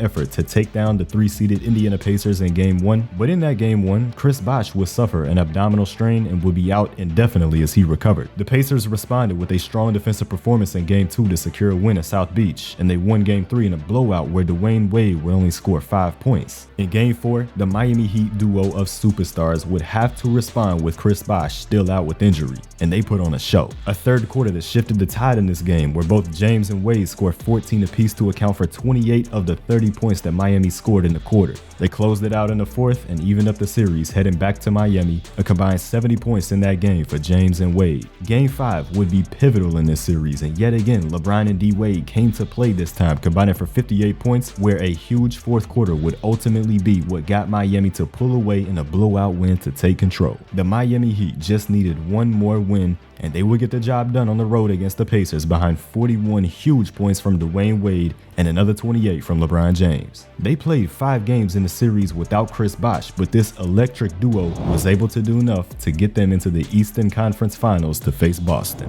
Boston was a hump that LeBron James had finally gotten over to presumably never have any issues with again after last season's gentleman's sweep, and it looked to be the case early on as Miami took both games at home to kick off the series even without Chris Bosh. James with 32 in game 1 and 34 in game 2. But over the course of the next 3 games, the series shifted in a way that Miami could not expect.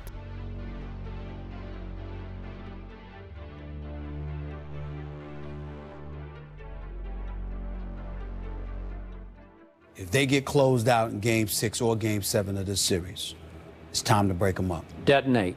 Detonate. When LeBron James and Chris Bosh joined Miami and Dwayne Wade, they were declared champions. LeBron claimed that 8 championships would be won. But this team was beginning to learn that you don't get declared the title of NBA champion. You have to earn that. And with the future of the Miami Heat in question, their season on the line, LeBron's legacy on the line, they would have to go into TD Garden in Game 6 and make something happen. Welcome to Boston and a sold-out TD Garden. It's Game 6 of the Eastern Conference Finals between the Celtics and the Miami Heat. Boston with a 3-2 edge. James blows past Pearson, throws it down. James for 3, puts it in. James tries again and puts it in again. Bosh down low against Ray Allen, turns, little jump hook, won't go. James comes flying in. Falling away, gets that to go off the glass. James jab steps on Petrus. Now the jump shot. That's been going in all night long. He's got 36 points, 15 of 20 from the field. James turnaround jumper, drills it. James again. This has been one impressive dominant performance. James flips it up left-handed as the Heat force a Game 7.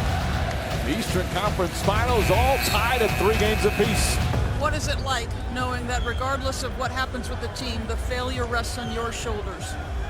Well, I just go out and just do what I've been taught, and that's to play at a high level and have fun with it. And at the end of the day, I won't regret anything. If I know I played hard and I gave it my all, I won't regret anything, no matter the outcome. And, that's where I've been this whole season. He said he knew how much pain the Celtic team has given him over the years. He inflicted some pain tonight here in Boston and is forced to Game 7. With both his season and his legacy on the line, LeBron James dropped one for the ages. 45 points, forcing a Game 7, heading back to Miami for one game to decide who would make the NBA Finals out of the East. A game in which over the first half, the Celtics had control over. It would take a great performance from LeBron James in the second half to avoid a failure of a season. A job had to be done, and he knew that. James on the drive to the rim, foul, counter, and one. Drives to the lane. The drive. Bosh hits a three. James looking. Drives. Bank shot. It's good. James fires a three. Bang! LeBron James from well beyond the arc. And the Heat lead by 7. The Miami Heat are going back to the NBA Finals. A bit of redemption for you? Say that again? A bit of redemption for you. I just wanted to play well.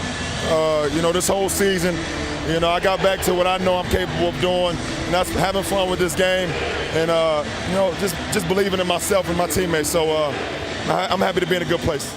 LeBron James would now move on to his third finals appearance, still on the quest to win the finals for the first time. This time around, though, he'd be facing a young OKC Thunder team led by the MVP runner-up Kevin Durant and his co-star Russell Westbrook. And these two stars made a statement in Game 1 on their home court behind a 17-point fourth-quarter performance from Kevin Durant that would put this game away and secure a win. But in Game 2, the Miami Heat would respond. A 32-point performance from LeBron James to steal the home court advantage now in the series. In Miami, the Heat took control early in Game 3, and powered by 29 points from James and 25 points from Wade, this duo found themselves just a pair of wins away from an NBA championship, which would be James's first. Game 4 would all come down to the fourth, both teams trading baskets back and forth in a close game, but it was the Heat's big three of Bron, Wade, and Bosh making the winning plays down the stretch to pull out another close one, surviving 43 points from Russell Westbrook, which now meant that all they needed was one.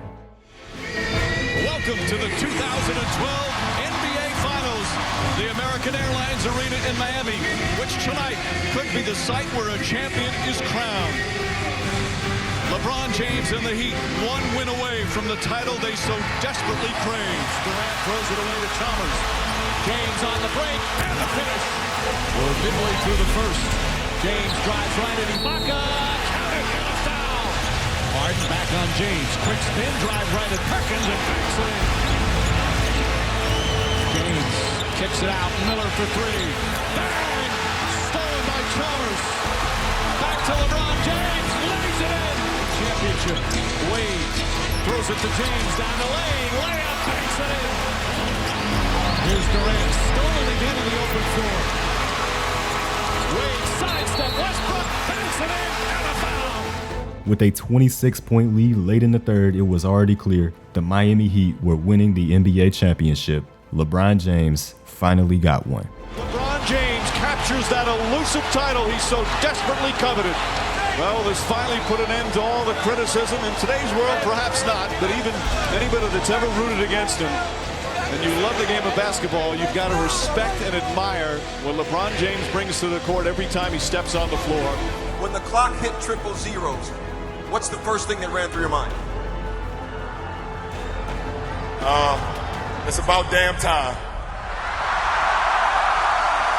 It's about damn time. This right here is the happiest day of my life. It's the happiest day of my life. Are you satisfied with this one ring? Absolutely not. I've dreamed about this opportunity and this moment for a long time. My dream has become a reality now, and it's the best feeling I ever had. The next season, the Miami Heat and LeBron James had a relatively usual start to the season, as by February they were 29-14 on the year, the best record in the Eastern Conference, with LeBron having another MVP-level season, but not exactly the favorite to win it. But on February 3rd, a 15-point win over the Toronto Raptors would start an unbelievable Miami Heat win streak that would last for over 50 days. Rolling down, it's down to one. James again. Stolen by LeBron James and flushes it down. Chalmers.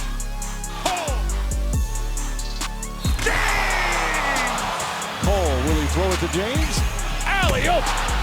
The Miami Heat on a 27-game win streak, the second longest in NBA history behind 33 games from the Lakers in 1972. Across these 27 games, James averaged 27, 8, and 8 on high-level efficiency to go along with elite defense on the other end, surging towards another pair of back-to-back MVPs. But the streak eventually had to end, where in the next game, at the United Center, the Chicago Bulls took control early, eventually leading to a huge streak-breaking win, ending it at 27. The Heat went on to only lose one more game that season, one in which James did not play, and ended the season with a league best record 66-16. Another incredible season by LeBron that led to a fourth MVP trophy, and his defensive efforts had him finishing second in Defensive Player of the Year voting to Marc Gasol. The Heat went on to dominate round one against the Milwaukee Bucks in their quest for back-to-back titles, winning by an average margin of 15 points, never having this one in doubt. In round two, the team that ended their historic winning streak, the Chicago Bulls, shocked Miami in game one with a 10-0 run in the final 2 minutes to steal a win on the road. But the Heat responded over the next 3 games, winning all of them by an average margin of 23 points, taking the commanding 3-1 series lead. Game 5 would go down to the final moments, but the Miami Heat made the plays to win the game and move on to the conference finals for the 3rd year in a row. This time, they would face a team that had been on the rise over the last couple of years, led by a young superstar, Paul George.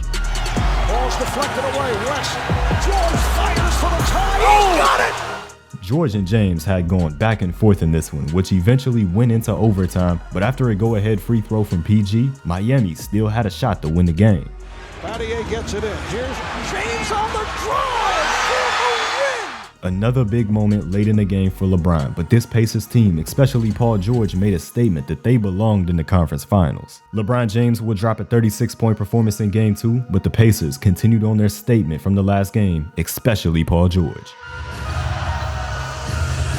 Here comes George, got the step and stuffs one move!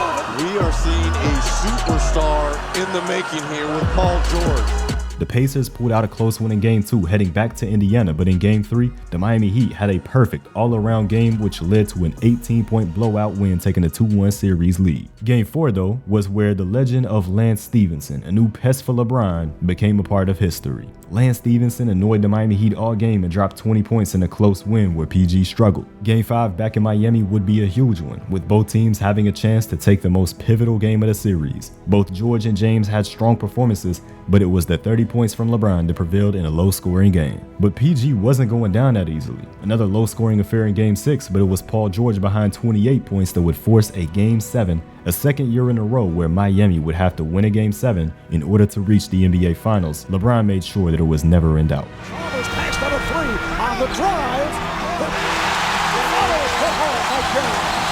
Here's Cole for the alley-oop. Chalmers using the screen. James for 3. James off the dribble over George. Yes.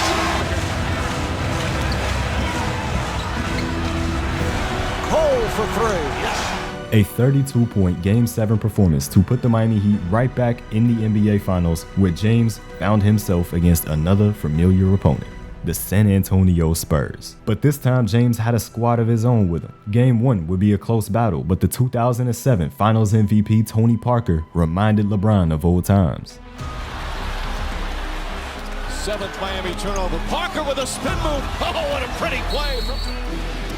Parker pulls up, puts it in. Tony Parker. Parker with 2 to shoot. Just gets it off in time, and he banks it in. A dagger from Tony Parker sealed the Game 1 win in Miami, shocking the Big Three as LeBron finished with just 18 points. James was quiet in Game 2 again with just 17 points in this time, but the crowd was the complete opposite of quiet after this block in the 4th quarter. 4 to shoot. Parker, what a block from James! The Miami Heat pulled out a great team win over the Spurs, evening up the series with a huge second half. But in San Antonio, the Spurs threw the hardest punch of the series, winning Game 3 by 36 points. LeBron with a really poor 15-point game, and this series was beginning to look like 2011 all over again for him. The narratives were coming back, and he had to make a statement. Great block out by Dwayne Wade on Splitter. James to the basket, and the lead is cut to 2. Ginobili, beautiful pass, but deflected. Another turnover, that's 6 already for the Spurs. James goes to the basket, banks in another. That time, first jump shot of the night. They did not lead at all as James rattles in another one. 4 to shoot. Quick spin move, and again backs in the layup. Big first half, but he has struggled in the second half of the series. 4 to shoot, James hits it. Leonard blocked by Miller. Ahead is James. Parker tries to get in front of him. Bosh doubled up top, James. James, the 2-point jump shot. A 33-point counterpunch from LeBron James, evening up the series for Game 5. But the Spurs came out on a mission in that Game 5, a huge win where they held LeBron to 25 points, shooting 36% from the field. Once again, his legacy on the line, entering a Game 6. He has not been dominant so far in this series. What type of game does he need to have for Miami tonight? Well, by his standards, he's been rather inefficient so far offensively. But I think it starts with setting a defensive tone. Don't give up any fast break buckets. Get in the stance, guard your man, and then as we've seen, he's come through big time when it comes to the numbers that he's produced. But in the first 3 quarters, James did not live up to it. 14 points, shooting 3 for 12 from the field, and his Miami Heat down by 10 points with 12 minutes left to play. 12 minutes where he had to give it everything. What can you summon here for the Miami Heat to try and force a Game 7? Chalmers hits a 3. And the Heat is in their final period of the season. James to the basket and the finish. Mike Miller has only one sneaker on. Miller, bang! He's an outstanding basketball coach. 6 to shoot. Chalmers behind to James and the flush. Right there, they switched it. Ginobili gets right up on him. James charges across the lane, out to Chalmers. Chalmers in the paint, off balance, wild shot thrown down by LeBron James. Single coverage. James backs in, left-handed. Back out Green. Green off the dribble, drives inside to Duncan, blocked by James. James on the drive, leans in, banks it in, tie game. Behind an amazing fourth quarter from James, the Miami Heat had come back to take the lead, but the Spurs always fought back. Parker gets in the paint, stops, spins, shot is good, Tony Parker. James backs in, lost the ball, Duncan lost it, picked up, and Parker has it. Ginobili drives inside, fouled by Allen. A costly LeBron James turnover meant 2 free throws for Ginobili, who made both a 2-possession game with only 37 seconds remaining. James looks, sees an opening, wild pass picked up by Ginobili, and he's fouled by Allen. And now the game looked to be completely over. 2 free throws coming from the man who just made a pair, and this time he only missed 1 to make it a 5-point game.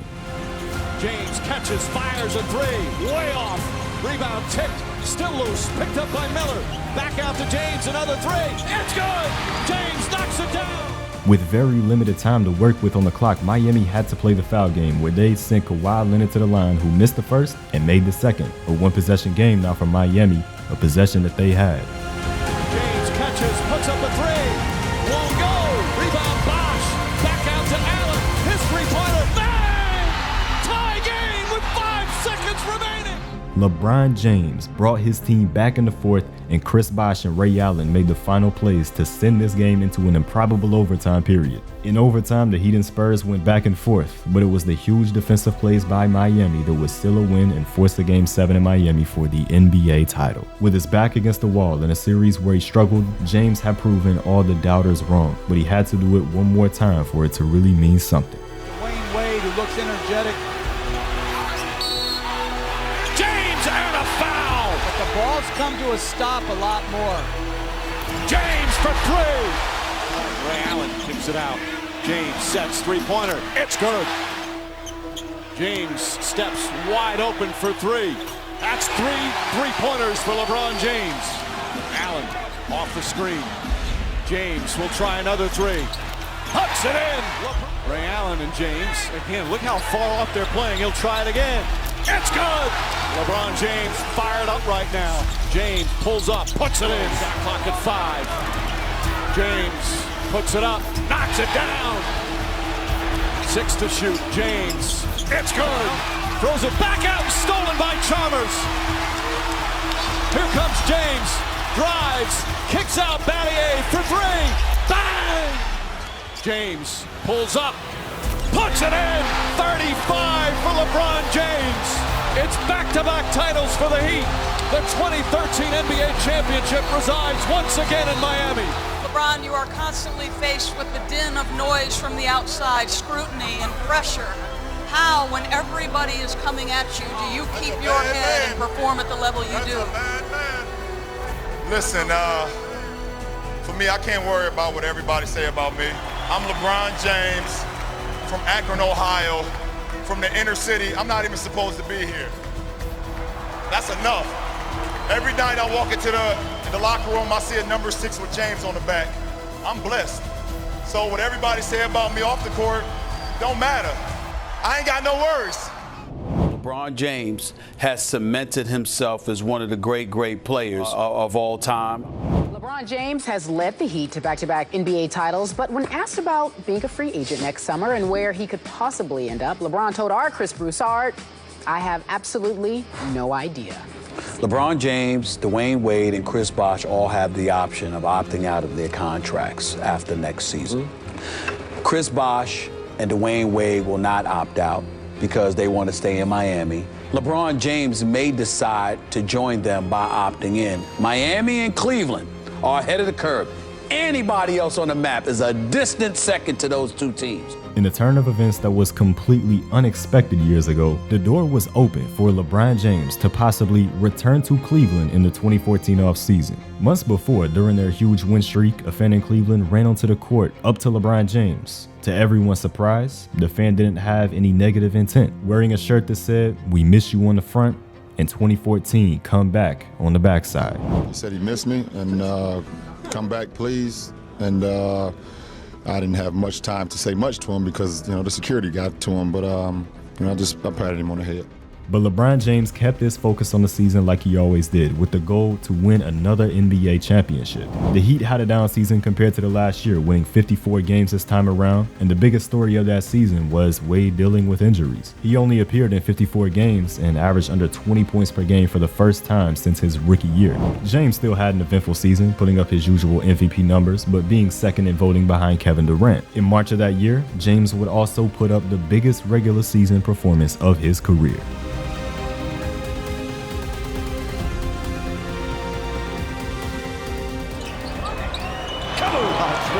Three threes tonight. Wow. Miami on a 12-3 run. Make it 15-3. LeBron James. Why stop now? Can it look any easier for LeBron James? LeBron James, 7 of 7.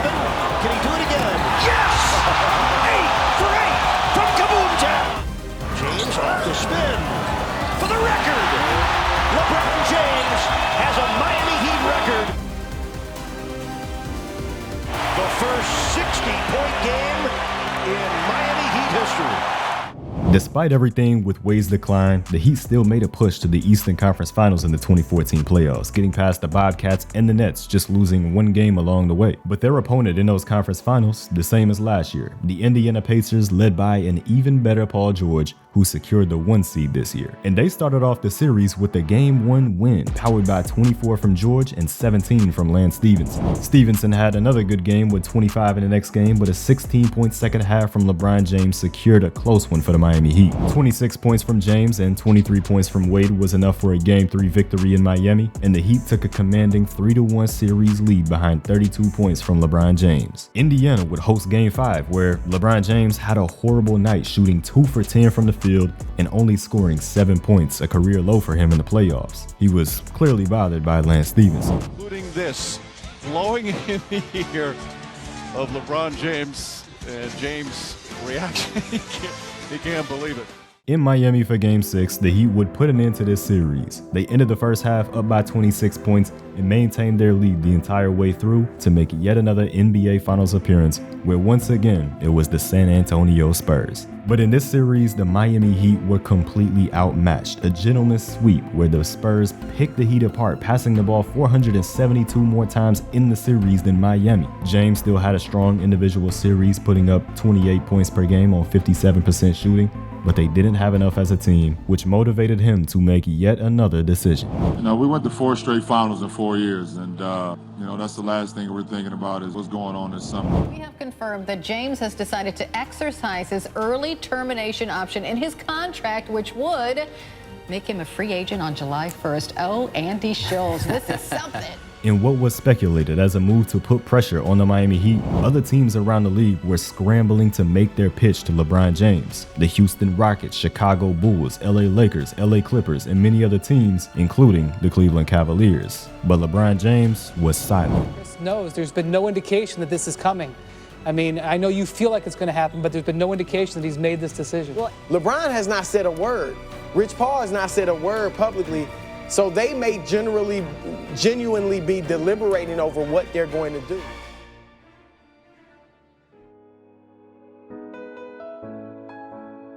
Unlike the last time that LeBron James was a free agent, he didn't go on national TV to tell the world his next move. Instead, he published a 950-word article with Sports Illustrated announcing his return to the Cleveland Cavaliers. LeBron wrote, "When I left Cleveland, I was on a mission. I was seeking championships, and we won too, but Miami already knew that feeling. Our city hasn't had that feeling in a long time. My goal is still to win as many titles as possible, no question, but what's most important for me is bringing one trophy back to Northeast Ohio." LeBron ended the article by saying, "In Northeast Ohio, nothing is given, everything is earned. You work for what you have. I'm ready to accept the challenge. I'm coming home." It's people that came to me and said, "LeBron, you got to do what makes you happy." I thought about that, and I was like, yeah, I think so. And then I thought about it and said, hell no. I'm going to do what makes my city and my state happy. And that's why I came back. I love you. I'm back.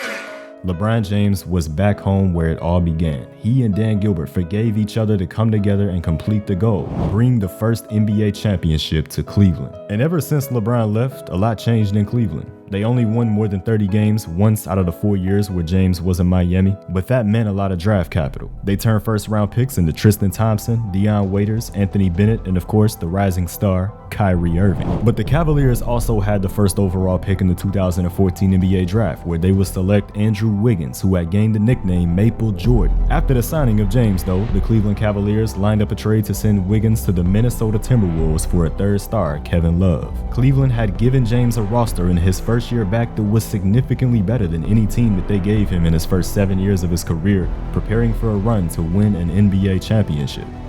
St. Vincent, St. Mary High School, in Akron, Ohio, number 23, LeBron James!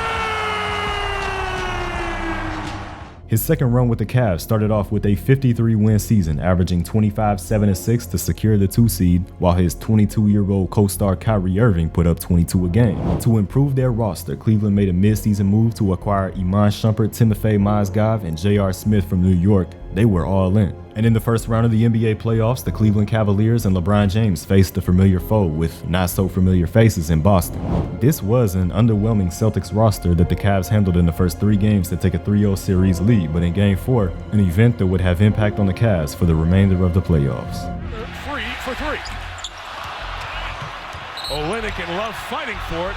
And this is going to be cool. Did Love hurt himself? Yes, he did. His shoulder popped out. And right there, as Olynyk pulls on that arm, that shoulder pops out. Tough to look at. And he ran right to the locker room. Tough moment for Cleveland. The Cavs still went on to win that Game 4 and sweep the Celtics, but Kevin Love had suffered a dislocated shoulder and a torn labrum. He would need surgery and he was out for the remainder of the postseason. In the second round, the Cavs would face the Chicago Bulls, where early on they found themselves in trouble. A Game 1 loss at home and an underwhelming 19-point performance from LeBron James. James bounced back in Game 2 with 33 points, where he also got another 21 from Kyrie Irving to tie up the series heading into Chicago, where Game 3 went down to the wire between the 2 former MVPs. Trying to challenge them with a direct one-on-one. James throws it down. You may want to back off of him to protect against those cuts. Rose drills the jumper. Rose lost it, got it back, and banks it in. 6 to shoot. James knocks it down. One-on-one with Butler. settles for the jumper and rattles it in. It's James looking, finds Smith, fires a three. It's good. James looking, back to Smith. Smith for three. It's good. J.R. Smith from downtown. Looking, finds Rose. Rose trying to get open, fires away. Bang! It's over.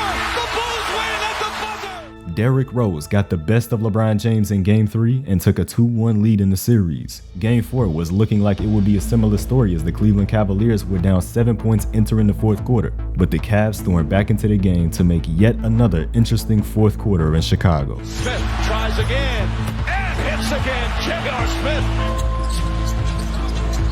Rose puts up a three, puts it in.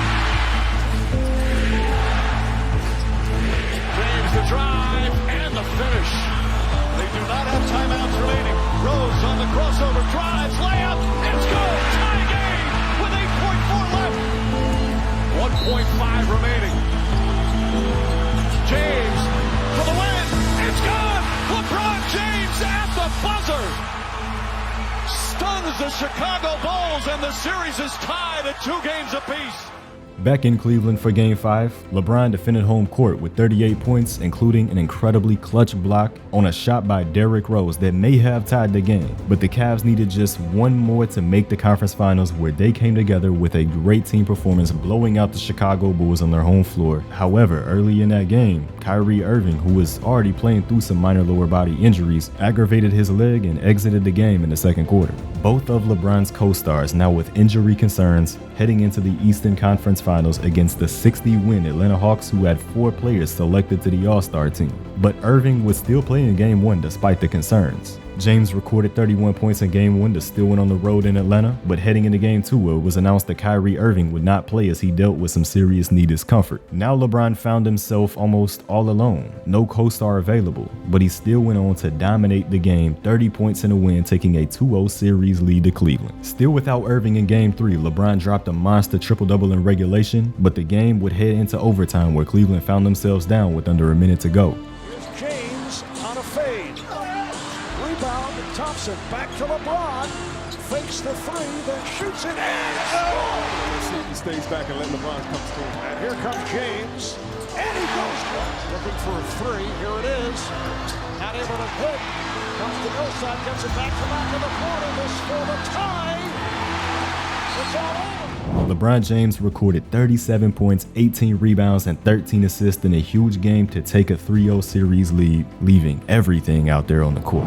In Game 4, Bron got his guy Kyrie back, albeit on a minutes restriction, but it didn't seem to matter either way. The Cavs had a dominant team performance, blowing out the Hawks to make the NBA Finals for the first time in 8 years, when it was 22-year-old LeBron James who brought them all that way. This time though, an opponent that James wasn't familiar with. A 67-win Golden State Warriors team led by the MVP Steph Curry. But with Kyrie Irving back in the picture, the Cavaliers were confident, even without Kevin Love. The first half ended with the Cavs up by 3 points behind 19 from LeBron James and a great first 2 quarters of play, but the MVP Steph Curry had 14 points of his own. The second half was a tight contest where James scored 23, but the Warriors' great ball movement offensively kept them in it to force overtime here in Game 1. But as the Cavs went down 4 in the first 2.5 minutes of OT, the scoreboard became the least of their concerns. Irving falls down, hangs on, gets it to J.R. Smith. Can't hit the three, and Kyrie Irving is hurt, limping up the floor. Kyrie Irving, who had fought through injuries all playoffs, has suffered a broken kneecap that would almost certainly take him out of the series. Cleveland went on to lose Game 1 in overtime, down 1-0 with their 2 All-Stars to complement LeBron James, both out of it. LeBron would have to fight for anything in this series, and he certainly fought in Game 2 with 36 points in regulation and a triple-double, sending the series into another overtime period where this time Cleveland would close it out, evening up the series to head back to Cleveland with home court advantage, without Irving and Love needing any advantage that they could get. In a highly defensive first half, the Cavs came out to a 44-37 lead, but the second half would see a lot more points, especially from LeBron James scoring 27 points in the half, with 14 of those coming in the fourth quarter to hold off a Warriors fourth quarter surge. Somehow he had led the Cleveland Cavaliers to a 2-1 series lead without Kyrie Irving, but the Warriors held James to a quiet 20-point game with incredible defense and a 20-point win in Game 4, regaining the home court advantage in the series back at Oracle. James bounced back with a huge 40-point triple-double in Game 5, but it simply wasn't enough to knock off these Warriors, losing by 13 points. With their backs against the wall, James had a strong 15-point first half in Game 6 at home, only finding the Cavs down 2 by the end of the second. But a Warriors third quarter run would put this game out of reach for the undermanned Cavaliers. 32 points and an assist shy of a triple-double for James, but another NBA Finals loss, watching another team lift up the trophy. I didn't win a championship, but I've done a lot of good things, in this first year back, and hopefully I can continue it. Was there ever a point in this finals that you doubted whether you'd be able to pull this off? Yeah, when it was over. The main thing is still the main thing, and that's to win a championship. And if you prepare for it, if you visualize it every single day, both on and off the floor, and it'll put your mind in the right frame to when you go out and you prepare yourself. You've done it for so long, then it's going to give you the best possible chance to succeed. The most important thing for the Cleveland Cavaliers this season would be health. After having both of their stars suffer season-ending injuries at the worst time, Kevin Love would be back in time for the start of the season, but Kyrie Irving would miss the Cavs' first 25 games, in which the Cavs still came out with the 18-7 record, a good place heading into January. Kyrie would have a rough beginning to a season, but soon enough he would get going, while Cleveland finished the season with 57 wins, 27 of those coming after a mid-season firing of David Blatt, where they hired Tyronn Lue, his replacement. But the Cavaliers moved forward into the playoffs, holding the 1 seed in the Eastern Conference, beginning their postseason against the Detroit Pistons. Cleveland made quick work of them in a sweep where Kyrie led the team in scoring with 27 a game in the series, allowing LeBron to take a back seat. In the second round, they would face off against the Atlanta Hawks once again, another series that would be an easy one for the Cleveland Cavaliers, and a second consecutive sweep to start these playoffs 8-0, LeBron back to leading Cleveland in scoring. The conference finals, however, would be new faces to LeBron James, a Toronto Raptors team that was led by all-stars DeMar DeRozan and Kyle Lowry, and Cleveland dominated at home in games 1 and 2, 31-point win in the first, 19-point win in the second. But the Raptors weren't giving up just yet, winning both games in Toronto to even up the series 2-2. But Cleveland dominated Game 5 and dominated Game 6, proving to be too much for the Raptors with a healthy trio of James, Irving, and Love. Another trip to the NBA Finals against the Golden State Warriors yet again, who somehow got even better. It's official, number 73. The greatest regular season in NBA history now belongs to the 2016 Golden State Warriors. He is the first unanimous selection in the entire history of the NBA. He is your 2016 Kia Most Valuable Player.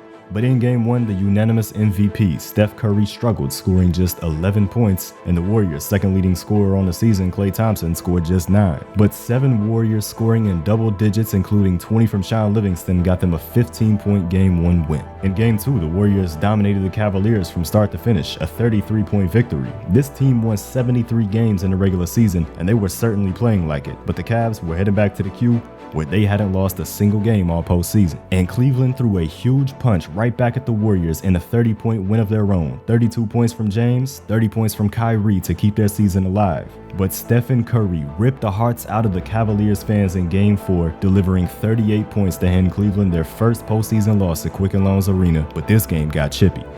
Green and James jawing at each other while play continues. He takes a little swing that misses after. James and Curry having words. Draymond just, he said something that I don't agree with. I'm all cool with the competition. I'm all fine with that, but some of the words that came out of his mouth was a little bit overboard. And being a guy with pride, a guy with 3 kids and a family and things of that nature, just some things that just go overboard, and that's where he took it. So, guys talk trash in this league all the time. I'm just kind of shocked some guys take it so personal. I guess his feelings just got hurt. What did you say Klay said? Klay said, I guess he just got his feelings hurt. Oh, my goodness. It's so hard to take the high road. I've been doing it for 13 years. It's so hard to continue to do it, and I'm going to do it again. In order to bring a championship to his city, LeBron James would need to lead his team to come back from a 3-1 deficit, something never done before in the history of the NBA Finals. A championship here required history to be made, in a season where a lot of history was already made. 73 wins in a regular season, a unanimous MVP, but LeBron James had to make history against those who already did so.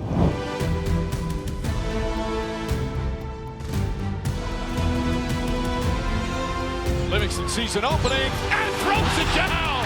Wow!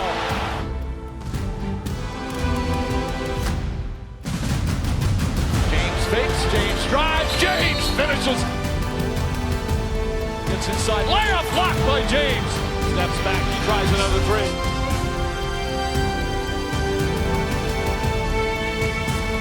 As Cleveland forces a game 6. We're just happy we got another day. That's all we can ask for. We got another day to survive. Fakes, drives, James on the throwdown. Curry for 3, that's good.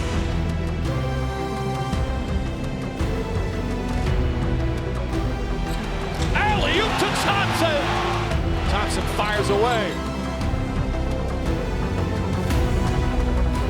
Again, Klay Thompson.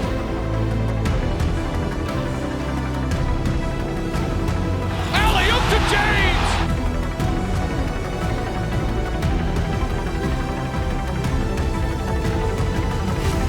James finishing touches on a magnificent performance. And there's the buzzer. Game 7, Sunday night in Oakland.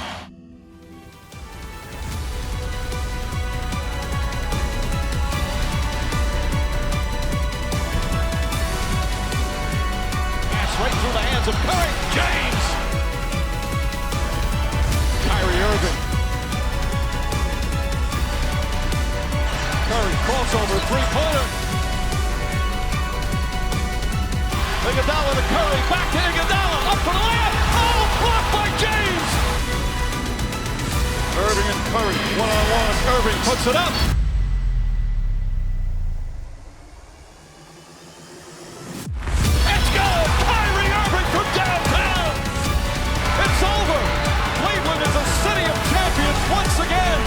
Emotions for LeBron James, who delivers on his promise to come home and bring a championship to his beloved hometown. As soon as that buzzer sounded, your emotions let loose. Can you describe what you're feeling right now? I set out a goal 2 years when I came back to bring a championship to this city. I gave everything that I had. I poured my heart, my blood, my sweat, my tears to this game, and against all odds, I don't know why we want to take the hardest road.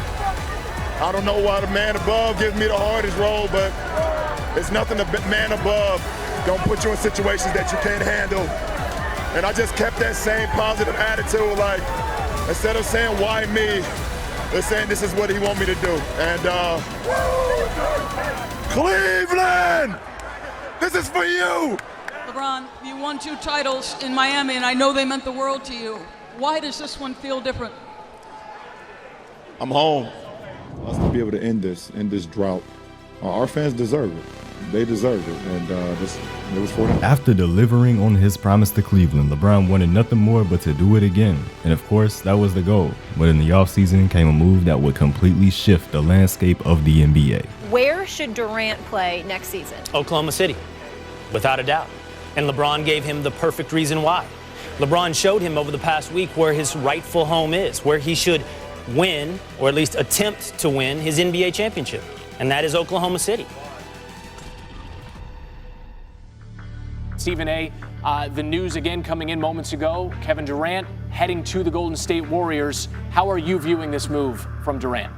Well, I'm viewing it as the weakest move I've ever seen from a superstar. Plain and simple. That's just how I look at it. And you depart for the team that beat you, that's the two-time reigning defending Western Conference champions, who's won a championship in the last 2 years, you're jumping on a bandwagon as far as I'm concerned. It took everything for Cleveland to win that championship over the 73-win Golden State Warriors, and now they added one of the 3 best players in the NBA. The defending champion Cleveland Cavaliers and the new-look super team Golden State Warriors wouldn't meet for the first time until Christmas Day of 2016 in the most anticipated game of the regular season. I love the fact that it's Christmas time, we're seeing the 2 best teams in basketball with some great players and some great stories. Short pull-up, puts it in, 33 for Durant, timeout Cleveland. Even with Curry having a poor game for the Warriors, Cleveland still found themselves down by 14 in the fourth quarter, the largest lead of the game. If they couldn't beat Golden State at home here, it wouldn't be a good look. The fourth quarter of the run, the lead by 14. Richard Jefferson drives into the paint and throws it down. That always helps. Kyrie Irving. And he deserved it too. Nice feet inside. Liggins back in the game, up top Irving. Three-pointer, right side is good. Irving, the crossover, and the banker. Last year. I don't think they think that way. Irving, cans a three. Kyrie Irving. 6 to shoot. James powers in, kicks it out. Corner 3, Shumpert. That's good. Against Klay Thompson. Finds Jefferson inside. He's up. He throws it down again. Between these 2 NBA champions. Nice pass. Irving to James. Fakes, drives on Durant, left-handed, throws it up, and it rolls in. On Irving. Irving the drive, back to James. Cavaliers lead. As Durant comes the other way. To Curry. Curry for 3. Bang! Irving gets in the paint. Scoop layup, he banks it in. That's just wrong. Here comes Irving. Drives on Thompson. Irving spins, puts up the shot. It's good. Kyrie Irving with 3.4 remaining. The Cavaliers had a clutch fourth quarter performance, winning in a stunning battle between the last 2 NBA champions in a game that certainly had to be the NBA Finals preview. These 2 teams met again in January, but at Oracle Arena, the Warriors destroyed Cleveland. A 20-5 run to end the final 5 minutes of the first half had already demoralized the Cavaliers, with Golden State showing what they were capable of. Cleveland finished their season as the number 2 seed in the East with 51 wins on the year, while Golden State cruised to the first seed with a 67-15 record. Everyone fully expected these 2 teams to end up facing each other in the NBA Finals. And that is exactly what happened. The Warriors didn't lose a single game on their way to the NBA Finals, sweeping the Blazers, Jazz, and the Spurs. But the Cavs were also dominant in their run to the finals, sweeping Indiana, Toronto, and beating the Boston Celtics in 5 games. James averaged over 32 points per game on this road to the finals, only scoring under 30 points in 2 of 13 games. But LeBron and the Cavs knew the challenge ahead. A team that hadn't lost a single postseason game up to this point. In Game 1, the Cavaliers did a good job staying in it for the first half, but the Golden State Warriors had their signature third quarter to blow this game out, winning by 22 points, a Game 1 statement by the Golden State Warriors. Game 2 was the same story, as the Warriors owned the third quarter of the game, which ultimately led them to a 19-point blowout win, taking the 2-0 series lead before heading off to Cleveland. Where in Game 3, it was a different story. The script was flipped on the Warriors, with the Cavaliers having a huge third quarter behind 16 points from Kyrie Irving. Cleveland found themselves in a winnable game here, and they had to pull it out. Durant is on Kyrie Irving. James splits the defense, kicks it out. J.R. Smith for 3. Bang! James guarding Durant. Thompson on the switch. Durant drives, gets a great look and finishes. Incredible opportunity. Durant for 3. It's good. Kevin Durant from downtown. The one shot that Cleveland had at getting back in this series, they let get away, now facing a 3-0 deficit, which, like last year's situation, had never been overcome before. But the Cavaliers coming out on fire in Game 4 was the first step to overcoming the impossible. An NBA Finals record 49 points in a quarter put them ahead early, and they ended the game scoring 137 points, a huge performance for Cleveland in a must-win game. Winning Game 5 at Oracle would be the most difficult challenge, though, if Cleveland wanted to pull off the impossible.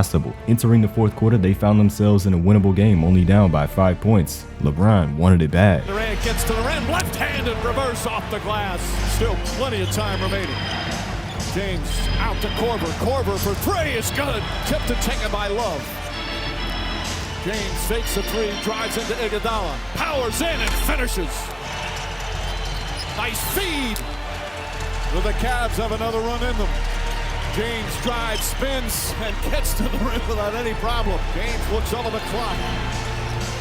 Drives, spins again, quickly and easily, LeBron James. Just like in 2016, James had given his all and fought until the final buzzer, but this time his all wasn't enough, with another team winning the NBA championship in front of his eyes. But things would only get worse over the offseason. And now you have to almost take a step back and observe. Finding that balance is one of the toughest things to do. Kyrie Irving doesn't want to be LeBron James' little brother. He doesn't want to be LeBron James' sidekick. And over the course of the last couple of years, Kyrie has talked about this, guys, as recently as a month ago. The balance that he's had to make between wanting to be selfish, wanting to be the centerpiece star, and wanting to play alongside a transcendent player and win championships. Irving considered requesting a trade following the Cavs championship last season. A month after requesting a trade from Cleveland, Kyrie Irving would get his wish, being sent to the Boston Celtics for a package that included Isaiah Thomas, Jay Crowder, and Ante Zizic being sent to the Cavs. LeBron lost his 25-point-per-game co-star, making it even more difficult to defeat the Golden State Warriors with Kevin Durant. But still, LeBron and the Cavs front office did everything that they could to make this team better. They signed Jeff Green, former MVP Derrick Rose, and LeBron's former teammate Dwayne Wade. On paper, a team that looked good, but with the team sitting at just 31-22 by the deadline, the GM was born. The Cleveland Cavaliers made 3 trades on trade deadline day to send out 7 Cavaliers players. In return, Cleveland got back Jordan Clarkson, Rodney Hood, Larry Nance Jr., and George Hill. The Cavaliers ended the season with a 19-10 record after these trades, good for a 50-32 record overall, but it gave the Cavaliers the 4th seed in the East, the lowest seed by a LeBron James-led team in 10 years. It was no secret that this Cavs team was just not built to win a championship. The Kyrie Irving trade had put them into a horrible situation, with none of the Cavs' big-name pickups in Derrick Rose, Isaiah Thomas, or Dwayne Wade working out, and all being traded at the deadline. Everyone was already looking ahead to free agency when it came to LeBron, but he still had business to attend to.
LeBron James, in one of the most heroic playoff runs in NBA history, averaged 34 points per game, leading the Cavs to their 4th straight finals appearance and his 8th straight. Nobody expected the Cavs to be here, but LeBron James, with 7 40-point games and numerous clutch moments to pull out wins for his team, somehow found a way. In front of him yet again, though, the Golden State Warriors super team, but LeBron James was here to play. 5 as James gets a layup.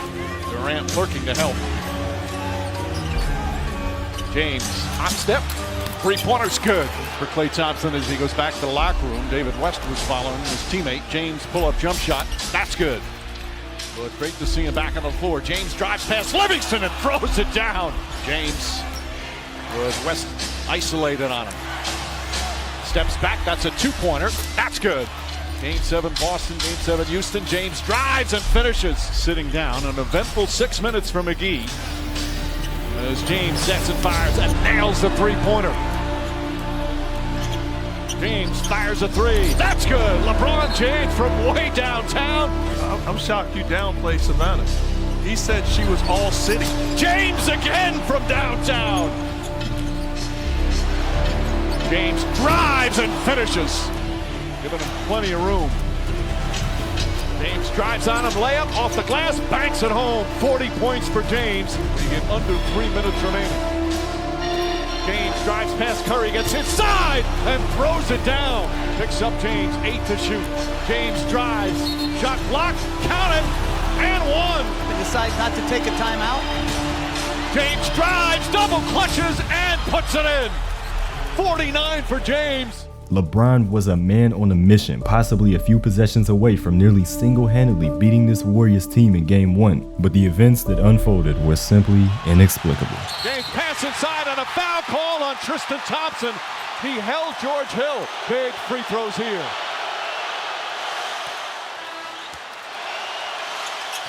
Hill misses. Rebound goes to the Cavs. J.R. Smith brings it back out. Throws it to Hill. Hill shot blocked. And we'll go to overtime. You get the feeling J.R. Smith thought they had the lead. He didn't know the score. I think, exactly. That's a bad mistake by J.R. Smith. The Golden State Warriors went on to dominate the overtime period, a 51-point game for LeBron James going to waste in a game that they desperately needed. Because in Game 2, the Warriors would perform much better on both ends, a 19-point win that would put the Cavs down 2-0 in the series. Behind a great first half in Game 3 by LeBron James and Kevin Love, the Cavaliers found themselves up at halftime, possibly looking at another game that they could win if they could close it out, only down by 2 points going into the fourth quarter. James isolated with Draymond Green. Puts it up and knocks it down. Rebound, Kevin Love, back out. James fakes, sets, fires, bang! 1 point game. Up top, Iguodala. Durant finds Iguodala, goes inside and throws it down. Shot clock at 5. Kevin Durant way outside, delivers! Kevin Durant from downtown. It's a 6-point game. The dagger 3 by Kevin Durant would seal the deal in Game 3. The Cavs again in a position where they had to pull off the impossible after coming up just short in 2 very winnable games to begin the series. But the Cleveland Cavaliers were simply demoralized, a blowout loss in Game 4 on their home court, ending another season in disappointing fashion. James fought so hard to get them to the finals, but as the story had gone so many times, it just wasn't enough. I recognize the finals just ended, but I know you're ready for these questions. Do you feel like you've played your last game for the Cavs? I mean, I have no idea at this point. I don't have an answer for you right now as far as that.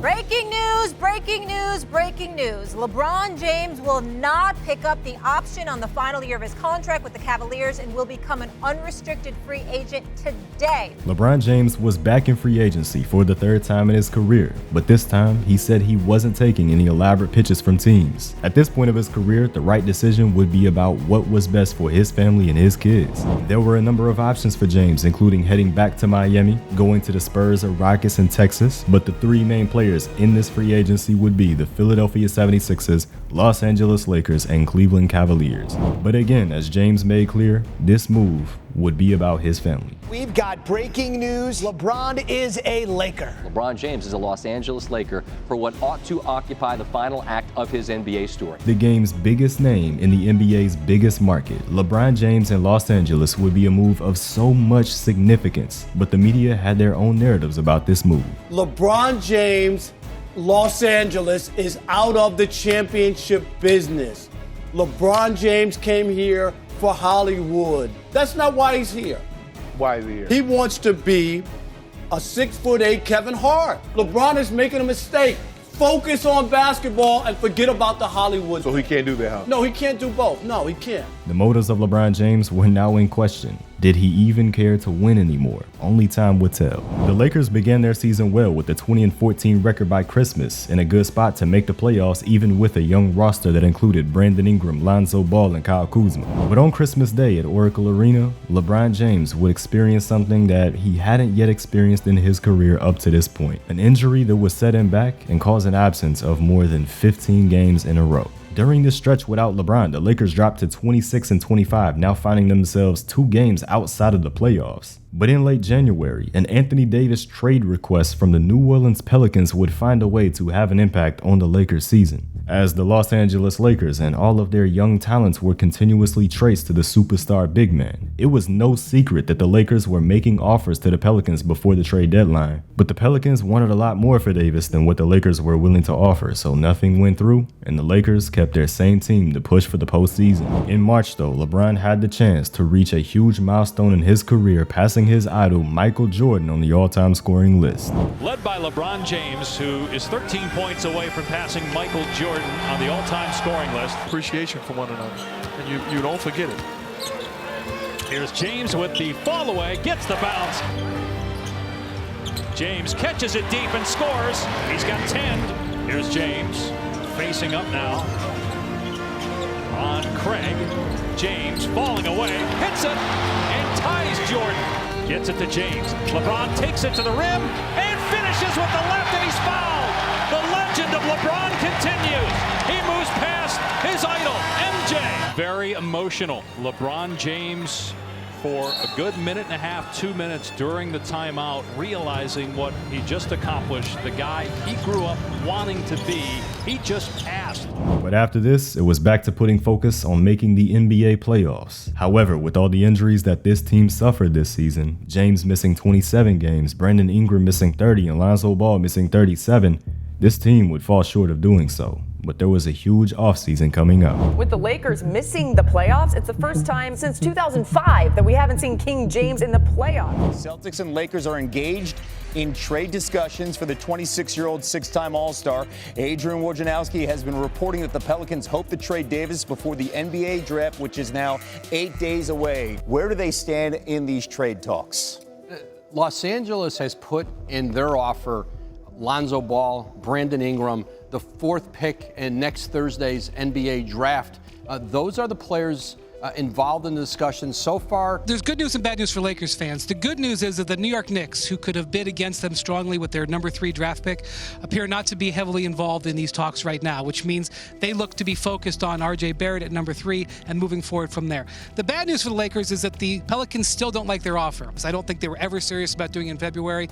I think they are serious about it now. The next 24, 48 hours could be very important. I think the NBA offseason has become more interesting than the NBA regular season, and this is the biggest one of all. The Pelicans have agreed to finally trade Anthony Davis to the Lakers. Should the Lakers be the favorite right now? You agree with this? At this point, unquestionable. Like, who else? LeBron is on the clock now. He has 3 seasons to get a chip. My reaction is the Lakers now have the best duo in the league. But with the way that the dominoes fell during the 2019 free agency period, it became a league of great duos. Kawhi Leonard and Paul George becoming Clippers, Kevin Durant and Kyrie Irving becoming Nets, Russell Westbrook being traded to the Rockets, teaming up with James Harden. The Lakers got significantly better, but so did the rest of the NBA. We were in for a special NBA season. And the season opened up with the Battle of LA, a matchup in Staples Center that many expected to be a Western Conference Finals preview, but the Clippers would be without Paul George for this one. Headlining matchup right here. You see the crowd getting excited. Shot clock at 6. James. Woo. Davis again. Green has had the responsibility. What a great move inside by Anthony Davis. Beverly saves it. Shot clock down to 5. Leonard. Last year, they needed more. This year, Williams slicing, feeding, Leonard triple. And Kawhi. Behind a great fourth quarter from the Clippers, they would take the first game of the season, even without Paul George, 30 points from the reigning Finals MVP. But the Lakers went on to win their next 7 games, with James and Davis already having some great synergy. After a loss to Toronto in early November, the Lakers went on another extended winning streak, this time a 10-game winning streak, starting the season with a 17-2 record. It was clear LeBron James was back in title contention with maybe his best chances since the Miami Heat era. And in December, the Lakers got a look at the team that they were tied for the best record in the league with the Milwaukee Bucks, and the reigning MVP Giannis Antetokounmpo would get the best of LeBron James. Indianapolis a couple nights ago, here are the full NS team, the twisting and turning onto the pinball. In assist, he has not missed a game this season. Giannis from three. What? For Frank Vogel and the Lakers. Antetokounmpo. Darius Caldwell pokes shot clock at 3. Great defense here by KCP. He puts up the 3. Got it! Another one! Is on the floor. Antetokounmpo. 3. Good! Wow.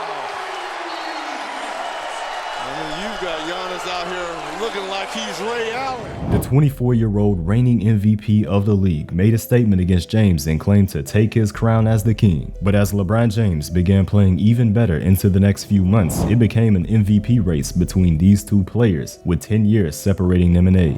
LeBron looking to show him that the crown would not be taken away just yet. But LeBron James was soon up for another big milestone in his NBA career. Terrific NBA Saturday primetime matchup that might have some history, as the current Laker great could pass the former Laker great. All he needs is 18 points, so LeBron James will pass Kobe Bryant.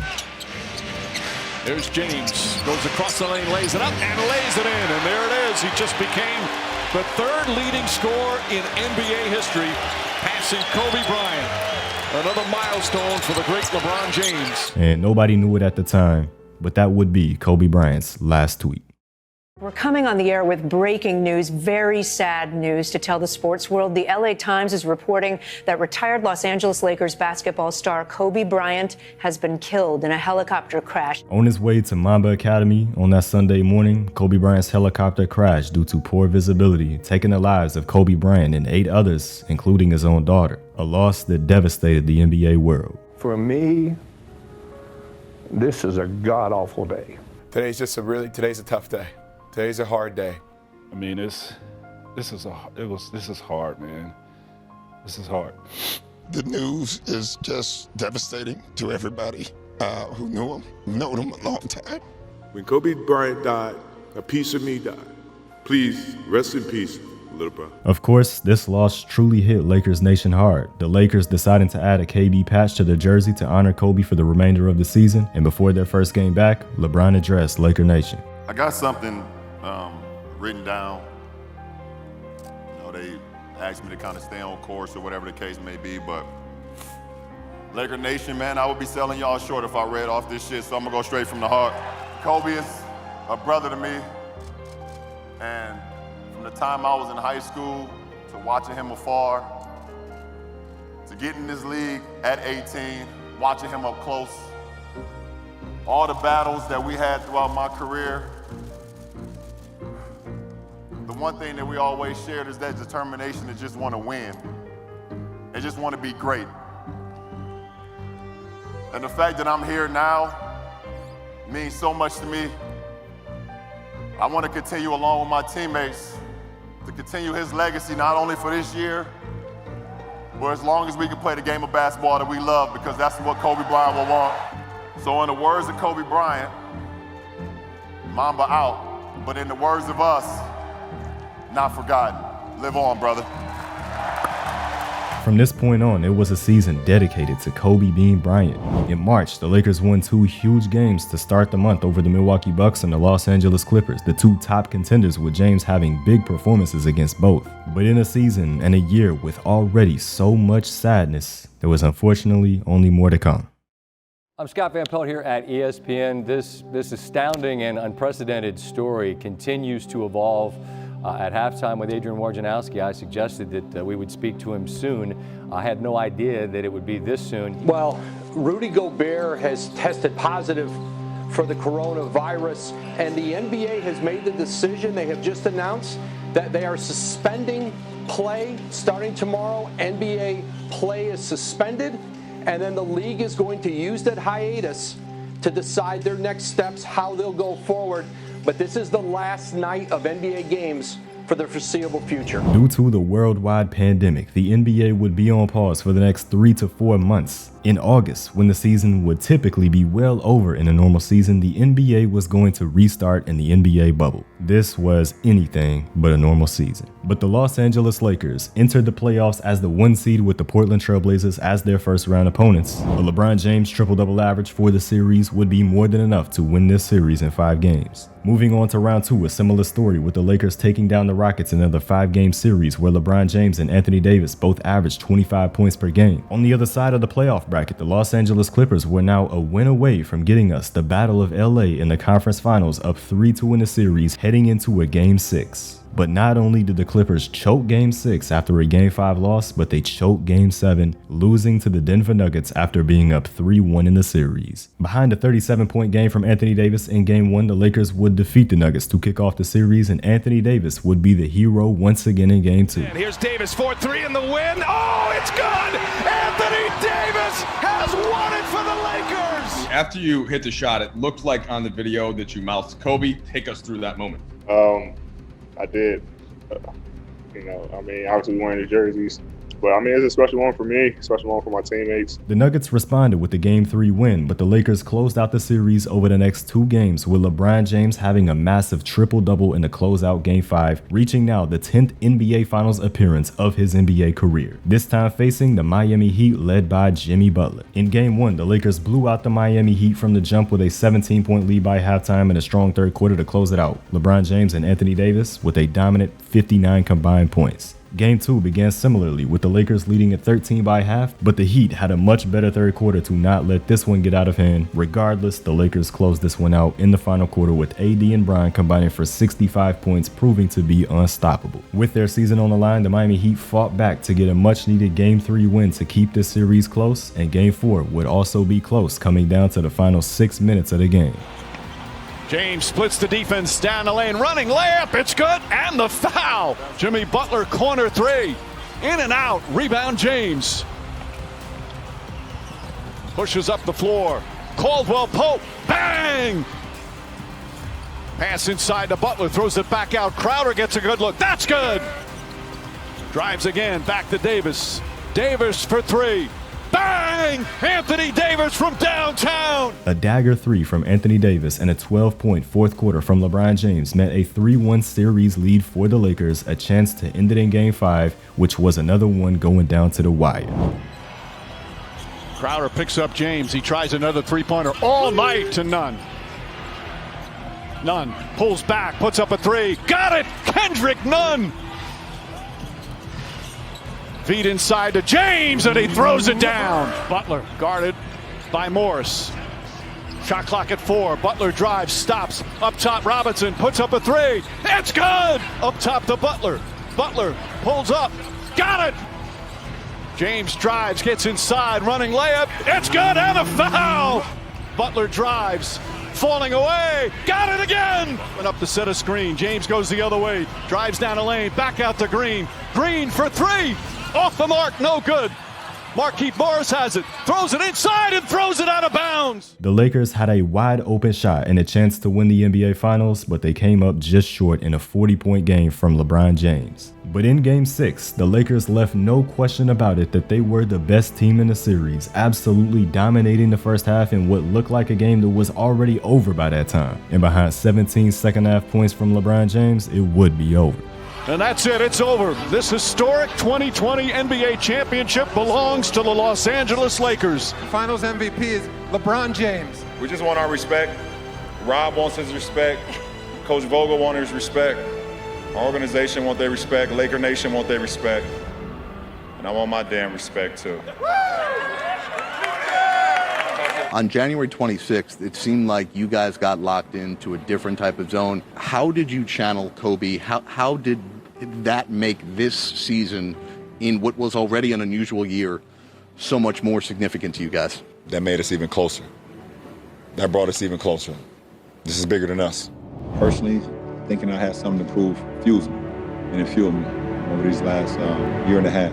After winning his 4th NBA championship and Finals MVP at 35, it seemed like Father Time was not in sight for LeBron James. And with Anthony Davis entering his prime at age 27, going on 28, the Lakers kept their eyes set on another NBA championship. They also kept relatively the exact same roster that they won the NBA bubble with. They were ready to run it back. And things looked good for the Lakers to start off the season. By the All-Star break, they were 24-13, tied for the 3rd seed in the West with the LA Clippers. After the All-Star break, they climbed even higher off of a 4-game win streak, now 28-13 with the 2nd seed, only a game and a half back from the Utah Jazz. But just a quarter into game number 42 of the season, an event that would change the trajectory of their season. One of the key components to the Lakers winning a title. LeBron, down he goes and he grabs his ankle.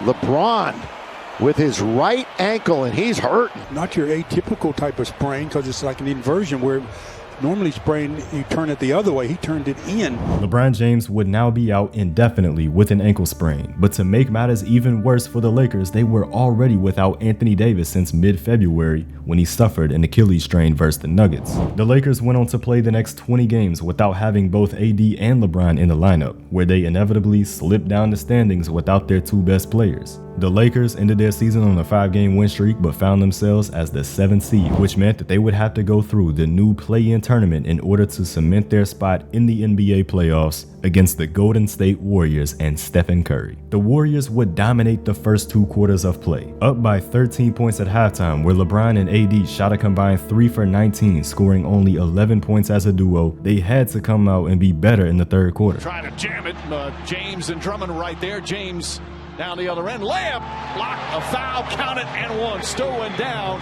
Wiggins one-on-one with LeBron James, who's just 2 of 9 from the field. Jumper is good. Off that fake to Curry. Davis calling for it, gets it inside, shot's good, and 1.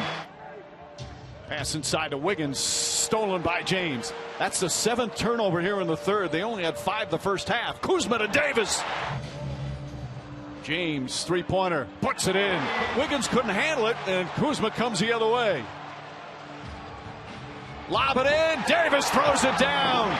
Sprint, catch, and fire.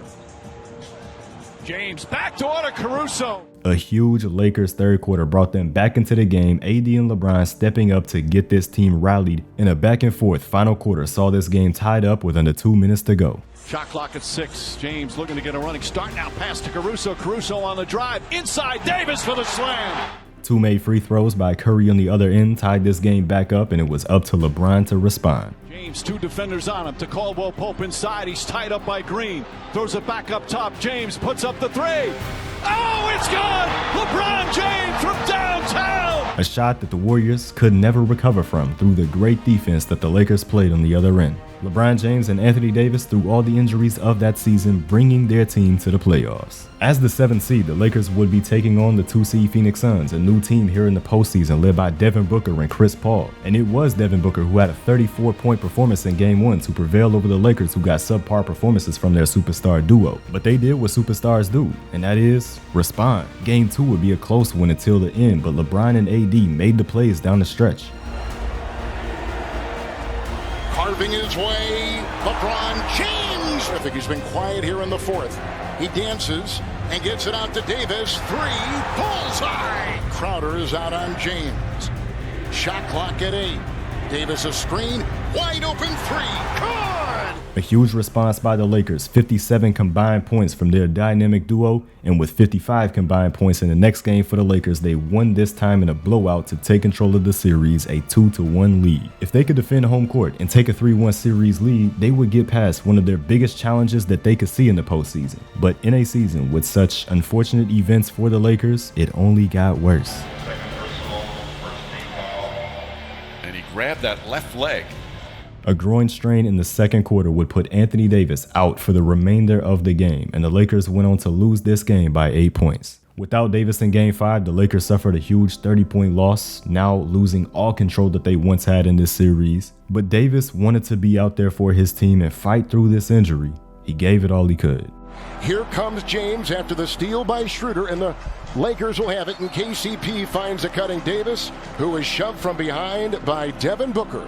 You can tell right there as Anthony Davis cut to the basket, was fouled, and just not moving as well as he'd like. A little gingerly right there. Davis, I'm not sure he's going to be able to continue. It's the left groin, and down he goes. After 5.5 minutes, AD just couldn't go any longer. Just 4 days after straining his groin, he fought all he could, but he just could not play. LeBron and the Lakers also did all they could in this Game 6, but it was not enough without Davis. Elimination from the playoffs for LA. One thing that bothers me more than anything, we never really got an opportunity to see our full team. The Washington Wizards agreeing to send that man, Russell Westbrook, to the Lakers. They gave up a lot, or the Lakers gave up a lot, I should say, to get him. The 22nd pick in last night's draft, plus Kyle Kuzma, plus Kentavious Caldwell-Pope, plus Montrezl Harrell. The Lakers had a unique offseason to say the least, bringing in Russell Westbrook and a 37-year-old Carmelo Anthony from free agency, but in the process, losing 3 key pieces to their 2020 championship team at Kyle Kuzma, KCP, and Alex Caruso. It was an attempt to compete with the Brooklyn Nets, who had Kyrie Irving, Kevin Durant, and James Harden, but the Lakers' offseason moves were questionable to say the least, and that season all summed up a complete disaster. The injury woes continued for LeBron and AD, Davis missing over half the season, and James missing a third of the season, the two only playing in 22 games with each other in the lineup. It was also a season of toxic media coverage around the team, with everyone pointing fingers primarily at Russell Westbrook, spotlighting any bad play that he made. But regardless of the injuries, this team was an extremely poor fit. In that offseason, the Lakers made moves based on names and not how the pieces complemented each other, a mistake that would throw this season away for the Lakers, a 33-49 record. We definitely want to be better. Be better coming into next year, and that's the most important thing for the summer.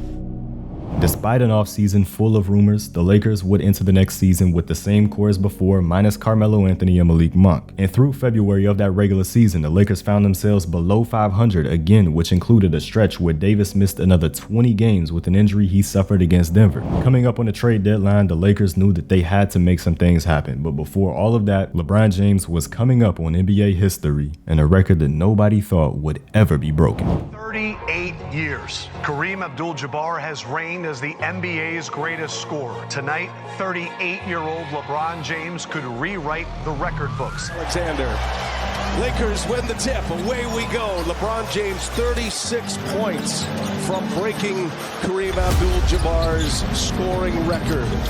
And goes to work. J. Will switches on to LeBron. Here's a 3 on its way. There you go. 3 get back for Oklahoma City, and now James just barrels his way in, and James scores. 24 years of age. Here's James, take it on Wiggins, bumps him out of the way, and it goes and one.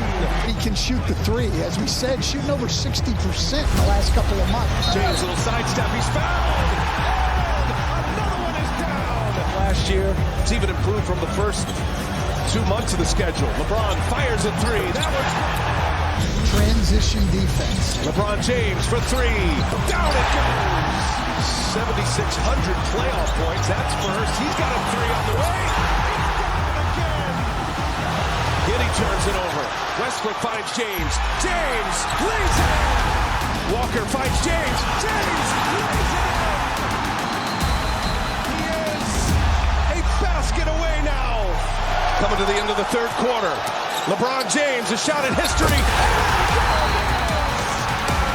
LeBron stands alone. The NBA's all-time scoring record now belongs to LeBron James. A record that stood almost 40 years, eventually taken down by the one that they called the Chosen One. With unprecedented longevity, LeBron was able to break a record once considered unbreakable. But James was always about the team accomplishments, and with his team below 500 and looking like that they would miss the playoffs, the Lakers made moves at the deadline. They'd bring in Rui Hachimura, D'Angelo Russell, Malik Beasley, and Jared Vanderbilt, moving on from Westbrook and a couple other role players. A huge set of trades to make this team much better than before. And these trades would push the Lakers into the play-in tournament, finishing with a 43-39 record, but a foot injury to LeBron James towards the end of the season would cause him to miss 13 straight games and limit his ability moving forward. The Lakers won their play-in tournament game, where they would secure the 7th seed to see a matchup against the Memphis Grizzlies led by Ja Morant and the Defensive Player of the Year Jaren Jackson Jr. The Lakers would jump out to a 3-1 series lead, eventually ending in a Game 6 behind a 40-point blowout to meet up with the reigning champion Golden State Warriors in round 2. Like the last series, the Lakers came up with a 3-1 lead in the series and would end it in Game 6 with 30 points from LeBron James, who only missed 4 shots, which now meant that the 7th seed Lakers were now in the Western Conference Finals. But for them, this didn't go according to plan, eventually falling to the Denver Nuggets to end their season. But we'll see what happens going forward. But I don't know. I got a lot to think about, to be honest. And just for me personally, going forward with the game of basketball, I got a lot to think about. You never want to see a guy like that leave the game just because of all he's done for it. The real question for me is, can I play without cheating this game? The day I can't give the game everything on the floor is the day I'll be done. Lucky for you guys, that day is not today.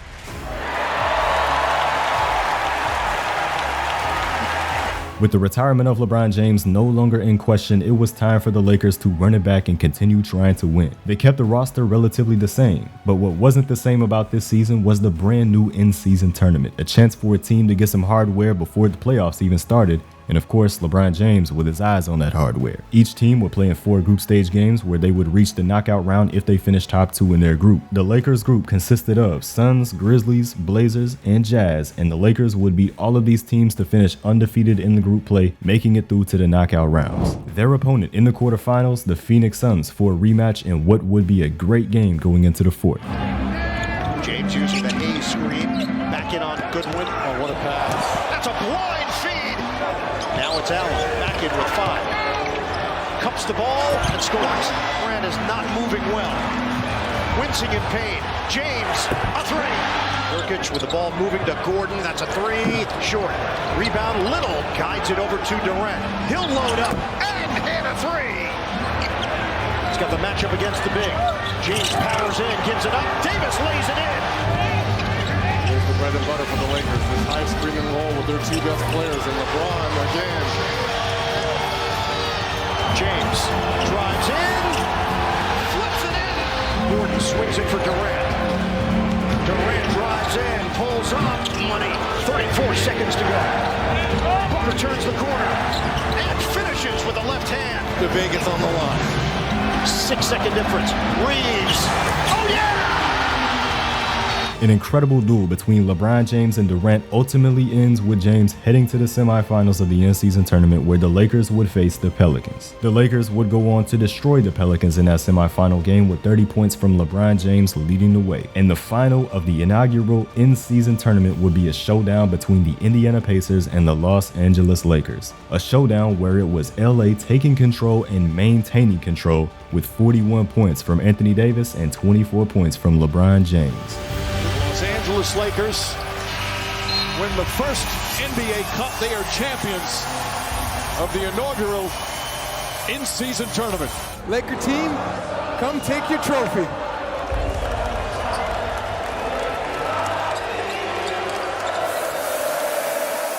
LeBron James led the Lakers to becoming the first ever NBA Cup winners, and LeBron James became the first ever in-season tournament MVP. But LeBron's list of firsts would only continue to grow. A lot of the fans standing up. They have their camera phones ready to take a shot of this. James against Porter, drives, spins, gets inside. It's good. It's 40,000 for LeBron James, the NBA's all-time leading scorer, with another milestone as the legend of LeBron continues to grow. And here's the standing ovation for LeBron James as he goes to the bench. LeBron James, first one ever to 40,000 points. LeBron started his career becoming the youngest to accomplish everything, and now he's ending it becoming the first to accomplish everything else that hadn't been done before. They say the Father Time is undefeated, and it is undefeated, and will inevitably win the battle against LeBron James at some point. But nobody has kicked Father Time's ass more than LeBron Ramon James. Does this now make you the greatest player of all time? Are you now the GOAT? I was super ecstatic to win one for Cleveland because of the 52-year drought. Greatest team of all time. Like, it was the greatest team to ever assemble. And for us to come back, you know, the way we came back in that fashion, I was like, that one right there made you the greatest player of all time.